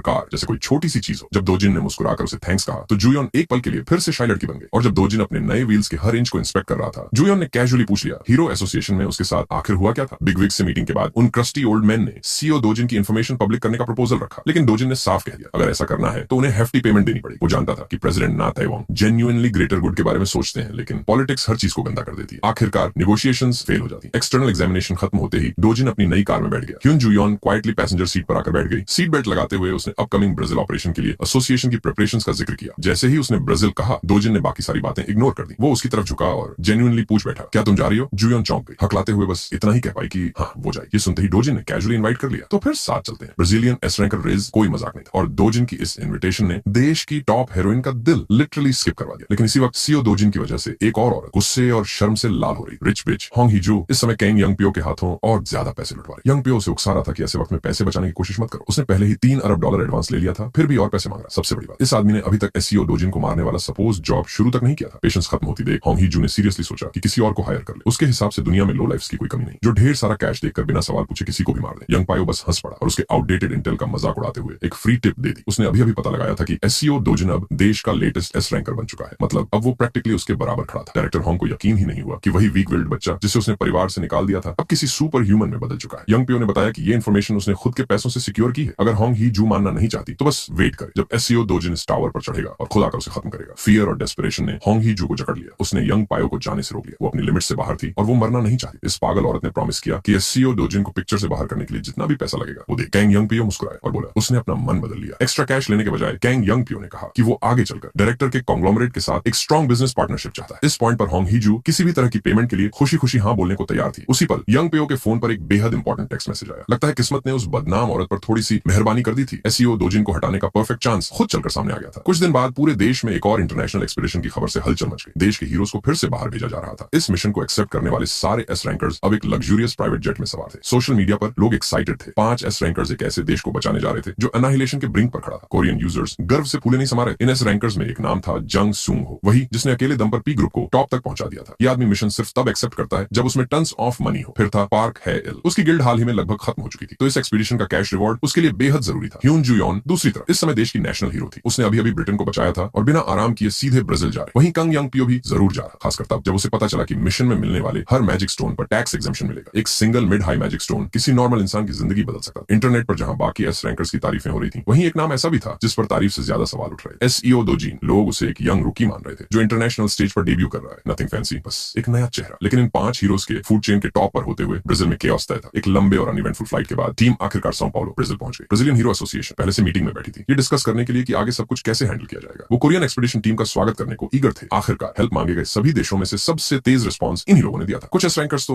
hotel check in तक नहीं किए और सीधे एक्शन में कूद पड़े, लेकिन ब्राजीलियन बिगविग्स चिंतित थे। उन्हें डर था कि कहीं कोरियंस वो चीज डिस्कवर न कर लें जिसे वो अब तक सप्रेस करने की कोशिश कर रहे थे। हमेशा के लिए कोई सीक्रेट नहीं छुप सकता, इसलिए उन्होंने तय किया कि कोलैबोरेशन खत्म होने तक हर चीज स्ट्रिक्ट कंट्रोल में रखनी हो। ब्राजील का नेशनल ट्रेजर हीरो मोराइस किसी अननोन एंटिटी के हाथों मारा जा चुका था। उसकी मौत ब्रूटल थी, वो किसी मॉन्स्टर के हाथों नहीं मरा। उसके ब्लैक बॉक्स ने साफ तौर पर एक ह्यूमन किलर की शेप रिकॉर्ड की थी, लेकिन सेंटोरियम रिफ्ट के पास असल में हुआ क्या था ये अब तक कोई नहीं जानता। इस वक्त कोरियन टीम एक्शन प्लान की ब्रीफिंग ले रही, लेकिन सब ध्यान से सुन रहे थे और वहीं ह्युन जू ह्युन चुपचाप फोन पर एसईओ दोजिन को ढूंढने में लगी हुई थी। तभी पता चला कि वो प्लेन में ही रुक गया था और एक कनेक्टिंग फ्लाइट लेकर सीधे सेंटोरियम रिफ्ट की तरफ निकल चुका है। ये सुनते ही जू ह्युन टेंशन में आ गई, क्योंकि सबसे डेंजरस रिफ्ट में वो बंदा सोलो जा रहा था। प्लान के मुताबिक टीम को पहले 2 दिन का लोकल एडेप्टेशन पीरियड मिलना था, लेकिन ब्रीफिंग खत्म होते ही जू ह्युन टैक्सी लेकर सेंटोरियम निकल पड़ी। पीछे पीछे कांग यंग पियो भी आ गया और सवाल करने लगा। उससे छुटकारा पाने के लिए जू ह्युन ने कैजुअली बोल दिया कि वो सेंटोरियम जा रही है, जिससे सुनकर यंग पियो को साफ सस्पिशियस वाइब्स आई, क्योंकि ब्राजीलियन एसोसिएशन ने उस जगह को लेकर साफ वार्निंग दी। सेंटोरियम के पास का रिफ्ट जोन अब एक कंप्लीट वेस्टलैंड बन चुका था। वहीं जू ह्युन और क्लियम गिल्ड आखिरकार एसईओ दोजिन से मिले और उसके सपोजिटली सोलो मिशन में टैग अलोंग कर लिया। इतनी दूर भागकर आने के बाद जू ह्युन ने उससे पूछा कि इतनी हरी क्यों है, जिस पर दोजिन ने उल्टा बोल दिया कि देर तो उन्होंने कर दी है, और दोनों ओल्ड मैरिड कपल की तरह बहस करने लगे। लगातार सवालों से थककर दोजिन ने बस इतना कहा कि वो ब्लू क्रोको के लिए आया है। ये जवाब जू ह्युन को बिल्कुल इंप्रेस नहीं कर पाया और उसने याद दिलाया कि वो उससे 3 साल बड़ी है, थोड़ा रिस्पेक्ट दिखाने को कहा। इस पूरी नोकझोंक को क्लियम गिल्ड बस चुपचाप देखता रहा। गिल्ड लीडर जोंग इंजू ने अपनी जिंदगी में पहली बार किसी को जू ह्युन को बॉस करते देखा था। जैसे जैसे टीम रिफ्ट के अंदर आगे बढ़ी, कुछ मेंबर्स बिना प्रॉपर प्लान अनईजी महसूस करने लगे, लेकिन जू ह्युन की प्रेजेंस ने सबको रीअश्योरेंस दी। उसकी स्किल अनडिनाइबल थी। फिर भी लीड इस बार न्यूबीसीओ दोजिन ही कर रहा। कुछ लोग डाउट में थे, लेकिन जिन्होंने पहले उसका डंजन रन देखा था उन्हें उसके लीडरशिप पर पूरा भरोसा था। कंफ्यूज्ड और थोड़ी वरीड जू ह्युन ने पूछा कि क्या वो रिफ्ट बंद करने आया है। दोजिन ने साफ मना कर दिया और बोला कि उसका गोल सिर्फ मटेरियल्स फार्म करना और इस जोन को पूरा स्क्वीज करना। कुछ देर की शांत ट्रैकिंग के बाद आखिरकार उनके सामने पहले ऑब्स्टिकल के क्लॉज दिखाई देने लगे। क्लियम गिल्ड में ज्यादातर टैलेंटेड ए रैंकर्स थे, इसलिए सबने अपने अपने रोल्स परफेक्टली निभाए। क्लियर हायरार्की और शार्प शॉट कॉलिंग के साथ अनएक्सपेक्टेड एनिमीज को हैंडल किया, लेकिन फिर भी रास्ता रोककर खड़े ब्लू क्रोकॉस फोटोज से कहीं ज्यादा मॉन्स्टर्स निकले। हालात ऐसे बन गए कि टीम सिर्फ डिफेंड कर पा रही थी और डेंजर लेवल बढ़ता जा रहा था। तभी रुकी हुई पार्टी के बीच एसईओ दोजिन ने आखिरकार मूव किया। ब्लेड निकालते हुए उसने ए रैंकर्स को साइड हटने का आदेश दिया और जैसे ही सबकी नजर उसी पर गई, इस बंदे ने मौका नहीं छोड़ा और full on aura farm mode में चला गया। ओल्ड मैन चॉय को पहले से पता था कि दोजिन का टारगेट ब्लू क्रोकॉस का हार्ट, इसीलिए उसने अपनी प्राइज्ड सोर्ड उसे टेम्परेरीली दी थी। दोजिन ने सामने टारगेट लॉक किया और कैनन बॉल की तरह स्पीड से आगे बढ़ा। एक क्लीन सीक्वेंस में अनोइंग ब्लू क्रोकॉस को स्लाइस्ड मीट बना दिया। उसकी मूवमेंट इतनी फास्ट और डिसाइसिव थी कि classic anime slash effect activate हो गया। जब तक बीस्ट्स गिरे, दोजिन उनसे मीटर्स दूर खड़ा था। जो लोग शुरू से न्यूबी पर भरोसा कर रहे थे वो विंडिकेटेड फील कर रहे थे, और जो डाउट कर रहे थे वो प्योर शॉक में थे, क्योंकि ये लड़का बस इनसेनली स्ट्रांग था। इस फर्स्ट हिकअप के बाद रिफ्ट जोन तक का सफर बिना ज्यादा ट्रबल के पूरा हुआ। सूरज ढल चुका था और पार्टी ने कैंप सेट कर लिया। कैंप फायर के पास बैठकर क्लूम गिल्ड बस यही डिस्कस कर रहा था कि कैसे सीओ दोजिन ने अकेले एक शॉट में ब्लू क्रोकोस को वाइप कर दिया और पसीना तक नहीं बहाया। ये बात अभी पब्लिक को पता नहीं थी, लेकिन इसी तरह उसने फेयरसम कैसरियन को भी हराया था। एक बात क्लियर थी कि ये बंदा कोई ऑर्डिनरी हीरो नहीं है। जहां बाकी लोग गॉसिप कर रहे थे, वहीं दोजिन चुपचाप अपनी सिकली लुकिंग स्टेक पकते हुए देख रहा था। ह्युन जूयोन उसके पास आई और पूछा कि क्या उसने ब्लू क्रोको हार्ट्स ऑर्गेनाइज कर लिए। दोजिन ने कैजुअली बता दिया कि उसके लाए हुए कूलर अब उसी से भरे पड़े हैं। जूयोन अब भी नहीं समझ पा रही थी कि उन हार्ट्स का यूज क्या है। फिर उसकी नजर पैन पर गई और उसने पूछा कि उसमें कौन सा मीट पक रहा है। दोजिन ने कैजुअली बोल दिया कि वो ब्लू क्रोको मीट ग्रिल कर रहा है और चाहे तो वो टेस्ट भी कर सकती है। एक्सपेडिशन के लिए प्लेंटी नॉर्मल फूड होने के बावजूद ये आदमी खुद हंट किया हुआ मीट पका रहा था। जूयोन के डिस्गस्टेड एक्सप्रेशन को इग्नोर करते हुए दोजिन ने उस ग्रोटेस्क मील का एक बड़ा बाइट लिया। ऐसे चबा रहा था जैसे किसी बीबीक्यू रेस्टोरेंट में बैठा हो, नाइफ को फोर्क की तरह यूज करता हुआ। वो सीन इतना ग्रिम था कि जेंग इंजू तक वियर्डेड आउट हो गई। इतना नॉर्मल फूड होते हुए भी उनका लीडर कर्स्टेड मीट चबा रहा था। इनिशियल डिस्गस्ट से उभरने के बाद ह्युन जूयोन को क्यूरियोसिटी हो गई। उसने अपने लिए ब्लू क्रोको मीट का एक टुकड़ा उठाया और कुछ देर उसे घूरती रही। इंजू उसे रोकना चाहती ताकि वो कुछ ऐसा न कर बैठे जिस पर बाद में रिग्रेट हो, लेकिन जूयोन को दोजिन के टेस्ट पर भरोसा था। जैसे ही नीला सा मीट उसके मुंह के पास पहुंचा, इंजू हॉरर में बस देखती रह गई। जूयोन ने धीरे से उस अजीब दिखने वाले मीट को बाइट किया और एक छोटा सा टुकड़ा निगलते ही वो उसके स्वाद से प्लेजेंटली सरप्राइज रह गए। और यूं कैंप में 2 लोग बिना कुछ बोले एक बिजार मील एंजॉय करने। क्यूरियस होकर जैंग इंजू ने धीरे से सीओ दोजिन से उसका सीक्रेट पूछा कि कैसे एक रिलेटिवली अननोन बंदा कोरिया की नेशनल ट्रेजर जैसी लड़की को छाम कर सकता है। हाँ, वो इनएक्सपीरियंस्ड है और उसका कभी बॉयफ्रेंड नहीं रहा, लेकिन वो इतनी इजीली किसी को दिल देने वाली टाइप भी नहीं है। तो आखिर दोजिन ने ऐसा क्या किया कि जूयोन उसकी मीट ट्राई करने तक को तैयार हो गई। रोमांस का नाम सुनते ही दोजिन को इंपीरियल एकेडमी के दिन याद आ गए। वो वक्त जब वो 20 साल का भी नहीं था। रोमांस के नाम पर मेजल ग्रेन थी, फिर लुएंडा लजूलियन और डिस्ट्रॉयड वर्ल्ड में उसकी आखिरी सैंक्चुअरी वैलियंट नाइट वेरोनिका। वो पास में इतना खो गया कि इंजू की विस्पर्ड शाउटिंग से ही वापस आया। अपने सीक्रेट के बारे में उसने बस इतना कहा कि जूयोन उसकी फ्लेम की ओर खींची हुई मौत है। ये सुनकर इंजू ने अपनी जिंदगी में इससे ज्यादा क्रिंज कुछ नहीं सुना था और इसी प्लेफुल माहौल में रात यूं ही गुजर गई। यहाँ तक कि दोजिन भी जेन्युइनली स्माइल कर रहा था और मजे ले रहा। उधर सौ पाउलो में कैंग यंग प्यो अब भी एक ग्रैंड होटल स्वीट में लिविंग इट अप कर रहा था और सोच रहा था कि ऑपरेशन डेट तय हुए बिना जूयोन इतनी जल्दी मूव क्यों कर गई। उसके सोर्सेज के मुताबिक वो एसईओ दोजिन और जोंग इंजू की गिल्ड के साथ मूव कर रही थी। उसने अपने असिस्टेंट से सनाराम एरिया में प्रॉफिटेबल मॉन्स्टर्स के बारे में पूछा, लेकिन उसकी जानकारी में वहां कुछ भी लुक्रेटिव नहीं था। एसईओ दोजिन से जुड़ी हर चीज अनप्रेडिक्टेबल थी। तभी डायरेक्टर होंग का कॉल आया, जो हमेशा की तरह यही पूछ रही थी कि जॉब हुआ या नहीं। उसकी इंपेशंस सुनकर यंग पायो ने टटोला कि उसके साइड कुछ गड़बड़ तो नहीं, और सच यही था कि उसे डर था कि उसके पिता को सीओ दोजिन के एस रैंक बनने की खबर मिल गई है और वो लड़के को घर वापस बुला रहे हैं। अब जब टी ग्रुप के चेयरमैन खुद इन्वॉल्व हो गए थे, होंग हीजू पहले से भी ज्यादा रेस्टलेस और एंसायर हो गई थी और उसकी ये हालत कांग यंगप्यो को काफी अम्यूजिंग लग रही। फिर भी उसे लगा कि आखिरकार उसे एक ऐसा प्रॉपर पार्टनर मिल गया है जो उसे इमेंस प्रॉफिट्स दिलाएगा। इसीलिए उसने तय कर लिया कि वो इस बिची डायरेक्टर को डिसअपॉइंटेड महसूस नहीं होने देगा। उसने उसे अश्योर किया कि एससीओ दोजिन अब कोरिया वापस नहीं लौट पाएगा। ये सुनते ही होंग हीजू को थोड़ी सी रिलीफ में। कॉल खत्म होते ही यंग पायो ने अपने मैप पर एक स्पॉट मार्क किया और तकाशी नाम के किसी इंसान से कांटेक्ट करने की तैयारी करने लगा। आखिर दोजिन खुद ही एक आइसोलेटेड जगह में चला गया था, जिससे उसका काम और आसान हो गया। अगली सुबह सनराइज होते ही सानाराम एक्सपीडिशन टीम ने दोजिन को लीड में रखकर आगे बढ़ना जारी रखा। ह्यून जुयोन नेविगेटर बनकर मैप देख रही थी और दोजिन को जंगल की तरफ जाने से वार्न कर रही थी, क्योंकि वहां मॉन्स्टर्स थे जिनमें सबसे डेंजरस लिंक्स था। लेकिन दोजिन को लिंक्स के बारे में सब कुछ पता था और थिक जंगल से बचने के बजाय वो सीधे सबसे खतरनाक रूट पर चल पड़ा। जुयोन जानती थी कि जब ये आदमी किसी प्राइस पर नजर गड़ा ले तो उसे रोकना इंपॉसिबल है। फिर भी उसने जिद की कि कम से कम ईयर प्लग्स तो पहन ले, क्योंकि लिंक्स की क्राई दिमाग को पैरालाइज कर सकती है। लेकिन डोजिन ने कामली ईयर प्लग्स लेने से मना कर दिया। ब्राजीलियन ट्रेजर हीरो की वार्निंग होने के बावजूद उसने उसकी प्लीज इग्नोर कर दी और बिना कुछ बोले सानाराम जंगल के डेंस थिकेट में घुस गया। मजबूरी में जुयोन और क्लियम गिल्ड को भी इस डेडली डीटूर में उसके पीछे जाना पड़ा। पूरे दिन नॉन स्टॉप ट्रैकिंग के बाद आखिर वो मॉन्स्टर की लेयर तक पहुंचे। ब्राइट मूनलाइट में लिंक्स उन्हें ऐसे घूर रहा था जैसे प्रेडेटर अपने प्रे को देखता है। वो ओवरग्रोन डरेड कैट जैसा लग रहा था। उसकी प्रेजेंस महसूस होते ही इंजू ने अपने सबोर्डिनेट को कान ढकने का आदेश दिया। सब पैनिक में थे, लेकिन डोजिन बिना हिले उस बीस्ट को घूरता रहा। वो प्रे नहीं था, बल्कि दो प्रेडेटर्स आमने सामने थे। ये ऑरा का कंटेस्ट था और जैसे ही लिंक्स ने अपना भयानक मुंह खोलकर ईयर पियर्सिंग क्राई छोड़ी, जुयोन और क्लियम गिल्ड के मेंबर्स ने तुरंत अपने कान ढक लिए, जबकि एससीओ डोजिन बिल्कुल काम खड़ा रहा और उस साउंड को रॉ डॉग करता रहा। उसकी इस अजीब शांति को देखकर जुयोन कंफ्यूज हो गई कि आखिर वो लिंक्स के खिलाफ मिनिमम डिफेंस भी क्यों नहीं ले रहा। डोजिन ने अपना हाथ नीचे गिराया और एक फायरी एनर्जी बॉल कंजर की। फिर मूनलाइट में पर्च्ड लिंक्स पर परफेक्ट प्रिसीजन के साथ उसे फेंक दिया, जिससे उसकी स्क्रीचिंग क्राई वहीं रुक गई। खतरा भांपते ही बीस्ट आखिरी पल में भाग निकला और डोजिन ने ब्लेड अनशीथ करके पैदल ही उसका पीछा किया। पीछे से जोंग इंजू, ह्यून जोयून और क्लोम गुल्ड भी संभलते हुए दौड़े। तभी जंगल की गहराई में डोजिन अचानक रुक गया, क्योंकि सामने समझ आ गया कि पहला लिनक्स सिर्फ बैट था जो विक्टिम्स को पैक की लेयर तक लाने के लिए इस्तेमाल हुआ था। एंट्रेंस पर हिट खाकर वो बिल्ली बुरी तरह पिस्ड थी और अचानक उसकी आंखें वार्म रेडियंट लाइट से चमक उठी। उसकी नजरें ह्यूमंस पर घूमती हुई जुयोन पर टिक गई और पल भर में वो स्पेल में चली गई। लेकिन डोजिन ने फुर्ती से उसकी आंखें ढक दी और कामली समझाया कि लिंक्स की क्राई असली खतरा नहीं है। असली पैरालिसिस उसकी मैजिकल आईज से होती है। सोल्यूशन सिंपल है, सब अपनी आंखें बंद रखें और हैवी लिफ्टिंग एमसी पर छोड़ दें। इतना कहकर डोजिन सोर्ड लेकर कॉन्फिडेंटली आगे बढ़ा। अपनी लिमिट्स टेस्ट करते हुए उसने क्रेसेंट स्वीप मारी और बर्निंग आर्ट पावर के लंप्स के साथ मैनिफेस्ट हुआ। ये था वंडियन sword skill, first form, a miracle born from a single point. उसने सोर्ड टिप आगे बढ़ाकर कंडेंस्ड एनर्जी ब्लास्ट्स जमा किए। लिंक्स पैक ने ऐसा कुछ पहले कभी नहीं देखा था और रिएक्ट ही नहीं कर पाया। नतीजा ये हुआ कि डोजिन को फ्री हिट मिल गया। क्लियोम गिल्ड के एयर एंकर्स शॉक और डर से सन मैड गॉड की तरह एससीओ डोजिन ने सोर्ड टिप से जमा स्टॉकपाइल रिलीज किया और वो बर्निंग क्लाइमैक्स सब कुछ जला डालता हुआ आगे बढ़ गया। पेड़ों पर रेंगते बेचारे फरीज को बहुत देर से समझ आया कि वो बुरी तरह फंस चुके हैं और पूरा पैक उस miracle born from a single point की तबाही झेल गया। पूरी लिंक्स पैक लिटरली न्यूक्ड हो चुकी थी। ब्लास्ट का इंपैक्ट इतना जबरदस्त था कि लेडीज अपने पैरों से उखड़ने ही वाली थी और बिल्कुल भी अच्छे तरीके से नहीं। जब स्पेल की रेडियंस धीरे धीरे फेड हुई तो सामने जो आफ्टरमैथ दिखा वो प्योर नाइटमेयर था। जंगल का एक पूरा हिस्सा एग्जिस्टेंस से डिलीट हो चुका था। जमीन पूरी तरह बर्न्ड क्रिस्प थी और इतना डिस्ट्रक्शन करने वाला एससीओ डोजिन जरा सा भी हांफता नहीं दिखा। गलत आदमी से पंगा लेने वाले अनलकी बीस्ट्स इंस्टेंट कुक हो गए। इतना डेंजर हाइप किया गया था इन मॉन्स्टर्स का, लेकिन उन्हें अपना लोड आउट दिखाने तक का मौका नहीं मिला। अगर जुयोन को एससीओ डोजिन को एक शब्द में डिस्क्राइब करना हो तो वो होगा अनबिलीवेबल। हैरानी की बात यह थी कि पूरी ब्लड लाइन वाइप होने के बाद भी एक सिंगल लिंक्स ब्लास्ट से बच गया। लेकिन डोजिन लूज एंड्स छोड़ने वालों में से नहीं है। वो काल्मली आगे बढ़ा और जॉब खत्म करने चला। डेस्परेशन में सर्वाइवर लिंक्स ने अपनी सिग्नेचर स्किल से एग्जीक्यूशनर को पैरालाइज करने की कोशिश की, लेकिन डोजिन ने बिना मर्सी उसके फरी हेड को क्लीन कट में अलग कर दिया। ये स्ट्राइक टुनाइट की वन साइडेड हंट का एंड था। प्लस डाई से आखिरी चीज जो बीस्ट ने देखी वो था ब्लेड घुमाने वाले इंसान का चेहरा। डोजिन ने घुटने टेक कर डेड लिंक्स की आंख निकाल। एक ट्रू हंटर की तरह वो इतना प्रेशियस लूट वेस्ट करने वाला नहीं था। बीस्ट्स को बर्न करके और लूट हार्वेस्ट करने के बाद ग्रुप सेफर पाथ पर लौटा और एससीओ डोजिन की असेसमेंट पहले से कहीं ज्यादा ऊपर चली गई। पीछे से जुयोन उसे गूगली आइज दे रही थी। सबके दिमाग में एक ही बात थी कि एक्सपीडिशन लीड करने वाला ये आदमी ह्यूमन लेवल से बहुत बाहर है। कुछ लोग उसे आइकॉनिक हीरो चावरी अल्फोंसस से ऊपर रखने लगे और कुछ ने तो उसे वर्ल्ड के करंट स्ट्रॉन्गेस्ट हीरो केन लेस्टर के सेम टियर पर रख दिया। नॉर्मल रूट की वापसी भी स्मूथ नहीं थी। स्वम्पी एरिया में कदम रखते ही गूल जैसे ह्यूमनॉइड मॉन्स्टर्स ने हैसल करना शुरू कर दिया। इन अनडेड को रूम रीड करना आता ही नहीं, क्योंकि इनके पास दिमाग होता ही नहीं। ये सिर्फ डिवावर करने के लिए चलती फिरती लाशें हैं। इनका चार्ज इंटिमिडेटिंग लग सकता है, लेकिन वो बहुत स्ट्रेट फॉरवर्ड था। डोजिन ने बस एक पंच मारा और एक गूल रास्ते से हट गया। थोड़े ब्रेक के बाद उसने फिर से अपनी किल स्ट्रीक कंटिन्यू की। इस बार भी क्लीन हेडशॉट, बिना वेपन और बिना फैंसी टेक्निक के अनडेड उसके हैंड्स कैच करके सीधे अंडरवर्ल्ड रिटर्न हो। एक बार रिदम में आते ही सब प्रैक्टिकली ओवर हो गया। रैपिड सक्सेशन में हेड्स एक्सप्लोड होने की आवाजें गूंजने लगी और गूल्स एक एक करके गिरते चले गए। सेओ डोजिन ने अपने बेयर हैंड्स से हर एक का सिर बॉडी से अलग कर दिया। इस पॉइंट पर क्लियोम गिल्ड के मेंबर्स ने मान लिया कि वो बस स्पेक्टेटर्स हैं और पीछे हटकर हाइलाइट्स देखने लगे। थोड़ी देर बाद जो भी गूल लूट सैल्वेज हो सकता था वो उठाकर ग्रुप ने आगे का ट्रैक कंटिन्यू किया। चलते चलते जुयोन अपनी क्यूरियोसिटी रोक नहीं पाई और डोजिन से उसकी सोर्ड्समैनशिप के बारे में पूछ बैठी, खासकर उस मूव के बारे में जिसमें रेडियंट फ्लैशेस निकल रहे थे। जाहिर है वो वंडियन sword skill, first form, a miracle born from a single point की बात कर रही थी। डोजिन ने हाफ हार्टेडली पूछ लिया कि क्या वो सीखना चाहती है और जुयोन का चेहरा तुरंत चमक उठा। लेकिन डोजिन का मानना था कि इतने पीसफुल वर्ल्ड में इतना ओपी स्किल सिखाने का कोई रीजन नहीं है। जुयोन समझ गई कि ये आदमी उसे काफी अंडर एस्टिमेट कर रहा है, जबकि वो भी एस रैंक हीरो है और पेपर पर दोनों सेम टियर में आते हैं। उसकी आंखों में डिफाइंस देखकर डोजिन ने सीरियसली उसे वनडेयन सोर्ड प्ले सिखाने का सोचा भी, लेकिन आखिर में जुयोन मान गई कि ये ब्रिक वॉल पिघलने वाला नहीं है और खिलौना न मिलने वाले बच्चे की तरह सल्क करने लगी। सबको ट्रैक पर रखने के लिए इंजू इंजू ने फिलहाल रिफ्ट छोड़ने का फैसला किया। वापसी का आखिरी लेग बिना किसी दिक्कत के पूरा हुआ और ग्रुप एग्जिट रिफ्ट तक पहुंच गया। डोजिन के हार्ड कैरी की वजह से पूरा जोन बिना किसी कैजुअलिटी या इंजरी के क्लियर हो गया। अगली बार वो रिफ्ट को पूरी तरह शट डाउन करने के इरादे से वापस आएंगे। कौन जाने तब सब और जल्दी खत्म हो जाए। सब लोग एक एक करके रिफ्ट से बाहर निकले और इंजू सबसे आखिर में। बाहर निकलते ही उसके कानों में जापानीज में हो रही एक हीटेड आर्गुमेंट पड़ी। कोई रिफ्ट के बाहर कैंप करके ट्रबल क्रिएट करने आया था। आवाज सुनते सुनते इंजू पहचान गई कि ये रूड वॉइस किसकी है। स्कफल के बीच अजीब तरह से सेयो डोजिन का हाथ जुयोन की कमर पर था। सामने खड़ा था Ryoma Takashi, ex yakuza S rank hero और तेकोकू गिल्ड मास्टर अपने आदमियों के साथ। रियोमा के मुताबिक आज उसे जुयोन के साथ मजा करना था, लेकिन ये अननोन किड बीच में आ गया। उसने डोजिन को धमकी दी कि अगर रास्ते से नहीं हटा तो उसका चेहरा तोड़ देगा। स्टेचर में रियोमा भले ही उसे टावर कर रहा था, लेकिन डोजिन जरा भी अनबॉदर्ड नहीं दिखा। उल्टा उसने परफेक्ट जापानीज में पलटकर जवाब दे दिया। लगता है प्रीवियस सेयो डोजिन ने ये भाषा पहले ही सीख रखी थी और रियोमा को अपनी मदर टंग में डिस होना बिल्कुल पसंद नहीं आया। अपने बॉस का गुस्सा भांपते ही याकुजा गूंज ने डोजिन पर चिल्लाना शुरू कर दिया कि सिर झुकाकर दिल से माफी मांगो और बार बार ये रट लगाने लगे कि उनका मास्टर कोई मामूली इंसान नहीं है, लेकिन वो चाहे जितना भी बकवास कर ले। सेयो डोजिन को जरा भी फर्क नहीं पड़ा। उसने स्ट्रेट वर्ड्स में रियोमा को साफ साफ बोल दिया कि दफा हो जाओ। ये सब देखते हुए इंजू की चिंता हर सेकंड बढ़ती जा रही थी, क्योंकि टेकोकू जापान की टॉप 5 गिल्ड्स में आती है और रियोमा तकाशी अपने वायलेंट टेम्पर के लिए बदनाम थग है। शायद डोजिन के लिए भी इस झमेले से दूर रहना बेहतर होता। हालात ठंडे करने के लिए इंजू बीच में आई और शांति से बात करने की कोशिश की, लेकिन रियोमा ने उसे एक बिच कहकर चुप रहने को बोल दिया। इस बार क्लियोम गिल्ड का खून खौल उठा, क्योंकि उनकी गिल्ड मास्टर की खुलकर बेइज्जती हो रही थी। मामला गिल्ड वॉर तक जा सकता था, लेकिन इंजू ने अपने लोगों को कंट्रोल में रखा। इंसल्ट्स के बावजूद उसने फॉर्मली खुद को क्लियोम गिल्ड मास्टर के तौर पर इंट्रोड्यूस किया और बिना एस्केलेशन के मामला सुलझाने का ऑफर दिया, जिस पर रियोमा ने थूक दिया और बोला कि उसने किसी प्यूनी कोरियन गिल्ड का नाम तक नहीं सुना। फिर हद पार करते हुए उसने जुयोन के बाद इंजू को भी गंदी ऑफर दे डाली। उसने जुयोन को जबरदस्ती पकड़ने की कोशिश की, लेकिन डोजिन का शरीर दीवार बनकर बीच में आ गया। तब जाकर रियोमा ने अपनी असली शक्ल दिखाई और उसका मुक्का डोजिन के गाल से टकराया। उसे लगा था इतना काफी होगा किसी नोबडी को गिराने के लिए। साथ ही याकुजा इडियट्स ये भी उगल बैठे कि रियोमा का डोजिन से कोई पुराना बिजनेस बाकी है। साफ था कि ये सब एक प्लान प्रोवोकेशन है और अगर ऐसा है तो डोजिन भी खेलने के लिए तैयार था। उसने तुरंत उसी गाल पर पलटकर पंच मारा जो कहीं ज्यादा पावरफुल था और रियोमा उछलकर अपने क्रू में जा गिरा। जो याकुजा अभी तक गालियां बक रहे थे वो अपने बॉस की हालत देखकर शॉक में आ गए। डोजिन ने सबको पीछे रहने को कहा और बोला कि चूंकि इन लोगों ने पहले हाथ उठाया है, अब जो भी होगा वो सेल्फ डिफेंस कहलाएगा। याकुजा गूंज ने अपने वेपन्स निकाल लिए, लेकिन रियोमा ने 1-on-1 का इशारा किया। उसने अपनी जैकेट उतारी, अपने मेन को पीछे हटने का आदेश दिया और अपने शरीर में सोई पावर को अवेकन करते हुए दिखाया कि आखिर वो जापान के बेस्ट एस रैंकर्स में से एक क्यों है। फाइट शुरू होने से ठीक पहले जुयोन ने डोजिन की तरफ देखकर उसे एक एडवाइस दी। वो उसे समझाने या रोकने की कोई बकवास नहीं करने वाली थी, बस अपने आदमी से इतना बोल दिया कि बेचारे जापानीज गैंगस्टर को कम से कम हाफ डेड छोड़ देना। इसके बाद जो हुआ वो बिल्कुल एक्सपेक्टेड था। जापान से आए लड़कों के लिए ये प्योर शॉक था, लेकिन एक्सपीडिशन ग्रुप के लिए ये नॉर्मल सीन था, क्योंकि एसईओ डोजिन उस ट्रैश टॉकिंग याकुजा बास्टर्ड को लिटरली पब स्टॉम्प कर रहा था। रियोमा का सिर भीड़ में धंसा हुआ था और डोजिन के जूतों की एड़ियां हर स्टॉम्प के साथ उसे और नीचे गाड़ रही। किसी तरह रियोमा अपनी बेइज्जती वाली हालत से रेंगते हुए बाहर निकला और पीछे हटते हुए अपनी लाइफ चॉइसेस पर दोबारा सोचने लगा कि उसने आखिर किससे पंगा ले लिया। ये इंसान हो ही नहीं सकता। सोर्सेज ने तो ऐसा कुछ बताया ही नहीं था। उन आंखों को देखो, एसईओ डोजिन वो इंसान नहीं है जिससे उलझा जाए। उनमें घूरना ही डेथ सेंटेंस जैसा लग रहा था। रियोमा के शरीर का हर फाइबर चीख चीख कर बोल रहा था कि भाग जा वरना पक्का मर जाएगा। अब चाहे लड़ाई शुरू करके भागना शेमफुल लगे या नहीं, उसे बस डोजिन से दूर भागना। लेकिन अफसोस उसे जो शुरू किया था वो खत्म करना ही पड़ा। तभी डोजिन हवा की तरह जूम करके उसके एस्केप पाथ में आ खड़ा हुआ। टूटे हुए गैंगस्टर को नीचे देखते हुए उसने पूछा कि क्या ये स्टंट फाइट किसी ने प्लान करवाई थी। उसे पहले से अंदाजा था कि इन डर्टी टैक्टिक्स के पीछे कौन है। डिनाई करने का कोई फायदा नहीं था। डोजिन ने रियोमा को उसके ग्रीजी बालों से पकड़ा और हार्डन्ड याकुजा अपनी जान की भीख मांगने लगा। गालियां देने से लेकर जान बख्शने तक उसका टोन पूरी तरह पलट चुका था। डोजिन को उसकी बैकबोनलेस हालत से घिन आ गई और उसने कुछ ही सेकंड में सैकड़ों स्लैप्स जड़ दी। बीच में ही मुट्ठी बंद करके असली डैमेज देना शुरू किया और फिर रियोमा के अगली फेस को बिना रुके पीट पीट कर ब्लडी पल्प बना दिया। आसपास खड़े लोग शॉक और फियर में जमे रह गए। रोज रोज कोई एस रैंकर को हाई स्कूल मैन हुआ कैरेक्टर की तरह बुली होते नहीं देखा। गिनती से बाहर पंचेस के बाद डोजिन ने उसकी ढीली पड़ी बॉडी छोड़ दी। इंजू को पता था कि उनका आदमी जीतेगा, लेकिन ये जीत उसकी सोच से भी ज्यादा वन साइडेड और ग्राफिक थी। थोड़ा सा ब्रेक लेने के बाद डोजिन फिर से शुरू हो गया और उस बास्टर्ड को और ट्रॉमा देने लगा। उसने बड़े आराम से रियोमा के सिर के पीछे अपनी हील रखी और सबके सामने धीरे धीरे दबाव बढ़ाने लगा। बिना कुछ बोले ये साफ धमकी थी कि चाहे तो यहीं उसकी खोपड़ी चकनाचूर कर सकता है। इस रफ्तार से तो जापान का एक कीमती एस रैंक सच में यहीं क्रॉक कर सकता था। इंजू ने जुयोन को आगे धकेला और वो होश में आकर डोजिन से विनती करने लगी कि कोई ऐसी लाइन क्रॉस मत करो जिससे वापसी न हो। जवाब में डोजिन ने शांति से कहा कि वो अपनी एक्शन की जिम्मेदारी लेगा, लेकिन जुयोन उसकी इस एजिनेस से तंग आ चुकी थी और उसे जबरदस्ती खींचकर अननेसेसरी ट्रबल से दूर किया, क्योंकि ऐसी चीज करनी ही क्यों है जिसकी जिम्मेदारी बाद में लेनी पड़े। फिर भी डोजिन ने रियोमा जैसे स्कम बहुत देखे थे और उसके हिसाब से ऐसे लोगों को छोड़ने से बेहतर है खत्म कर देना ताकि लूज एंड न रहे। लेकिन ये मॉडर्न वर्ल्ड था और इंजू और जुयोन नहीं चाहती थी कि वो इस तरह के ट्रैश से अपने हाथ गंदे करे। उन्हें यकीन दिलाने के लिए कि याकुजा ने सबक सीख लिया है। इंजू ने गूंज को सरेंडर करने को कहा और चेतावनी दी कि अगर डोजिन से फिर उलझे तो अपने बॉस जैसा हाल होगा। ये प्रिक्स तुरंत घुटनों पर आ गए और कसम खाने लगे कि अब डोजिन से कभी पंगा नहीं लेंगे। लेकिन डोजिन इतना आसानी से सेटिस्फाई होने वाला नहीं था। उसे सिर्फ दिखावे की नीलिंग नहीं चाहिए थी, बल्कि वो चाहता था कि उसके दुश्मन जमीन पर सिर रखकर अपनी छोटी छोटी जान की भीख मांगे। ये जानते हुए कि ये लड़का 3 को एक साथ वन शॉट कर सकता है, गूंज ने पूरी कन्विंसिंग के साथ वही किया। ऊपर से डोजिन ने याद दिलाया कि याकुजा में गलती करने पर उंगलियां काटी जाती हैं। पिंकी खोने के डर से उन्होंने और जोर से सिर जमीन पर पटके और माफी मांगने लगे। आखिरकार डोजिन ने उन्हें एक रास्ता दिया कि बस I am shit and I am sorry बोल दो और वार्निंग पर छोड़ देगा। जान बचाने के लिए गैंगस्टर्स ने अपना प्राइड निगल लिया और शब्दशः वही लाइन बोली। क्लियोम गिल्ड के स्पेक्टेटर्स को भी लगा कि डोजिन ने थ्रेट को जिस तरह हैंडल किया वो पूरी तरह जस्टिफाइड था। यहाँ तक कि पिटा हुआ एस रैंकर भी वही ह्यूमिलिएटिंग फ्रेज बोलने पर मजबूर हुआ। मामला निपटने के बाद सब लोग कोalition के HQ लौट आए और अगले दिन धूप भरे साओ पाउलो ब्राजील में जुयोन और इंजू ब्राजील की हीरो एसोसिएशन के ऑफिस में बैठकर पिछले दिन जो कुछ हुआ था उसकी रिपोर्ट देने पहुंचे, जहां कागज पर लिखी घटनाएं पढ़कर माहौल अपने आप भारी हो गया।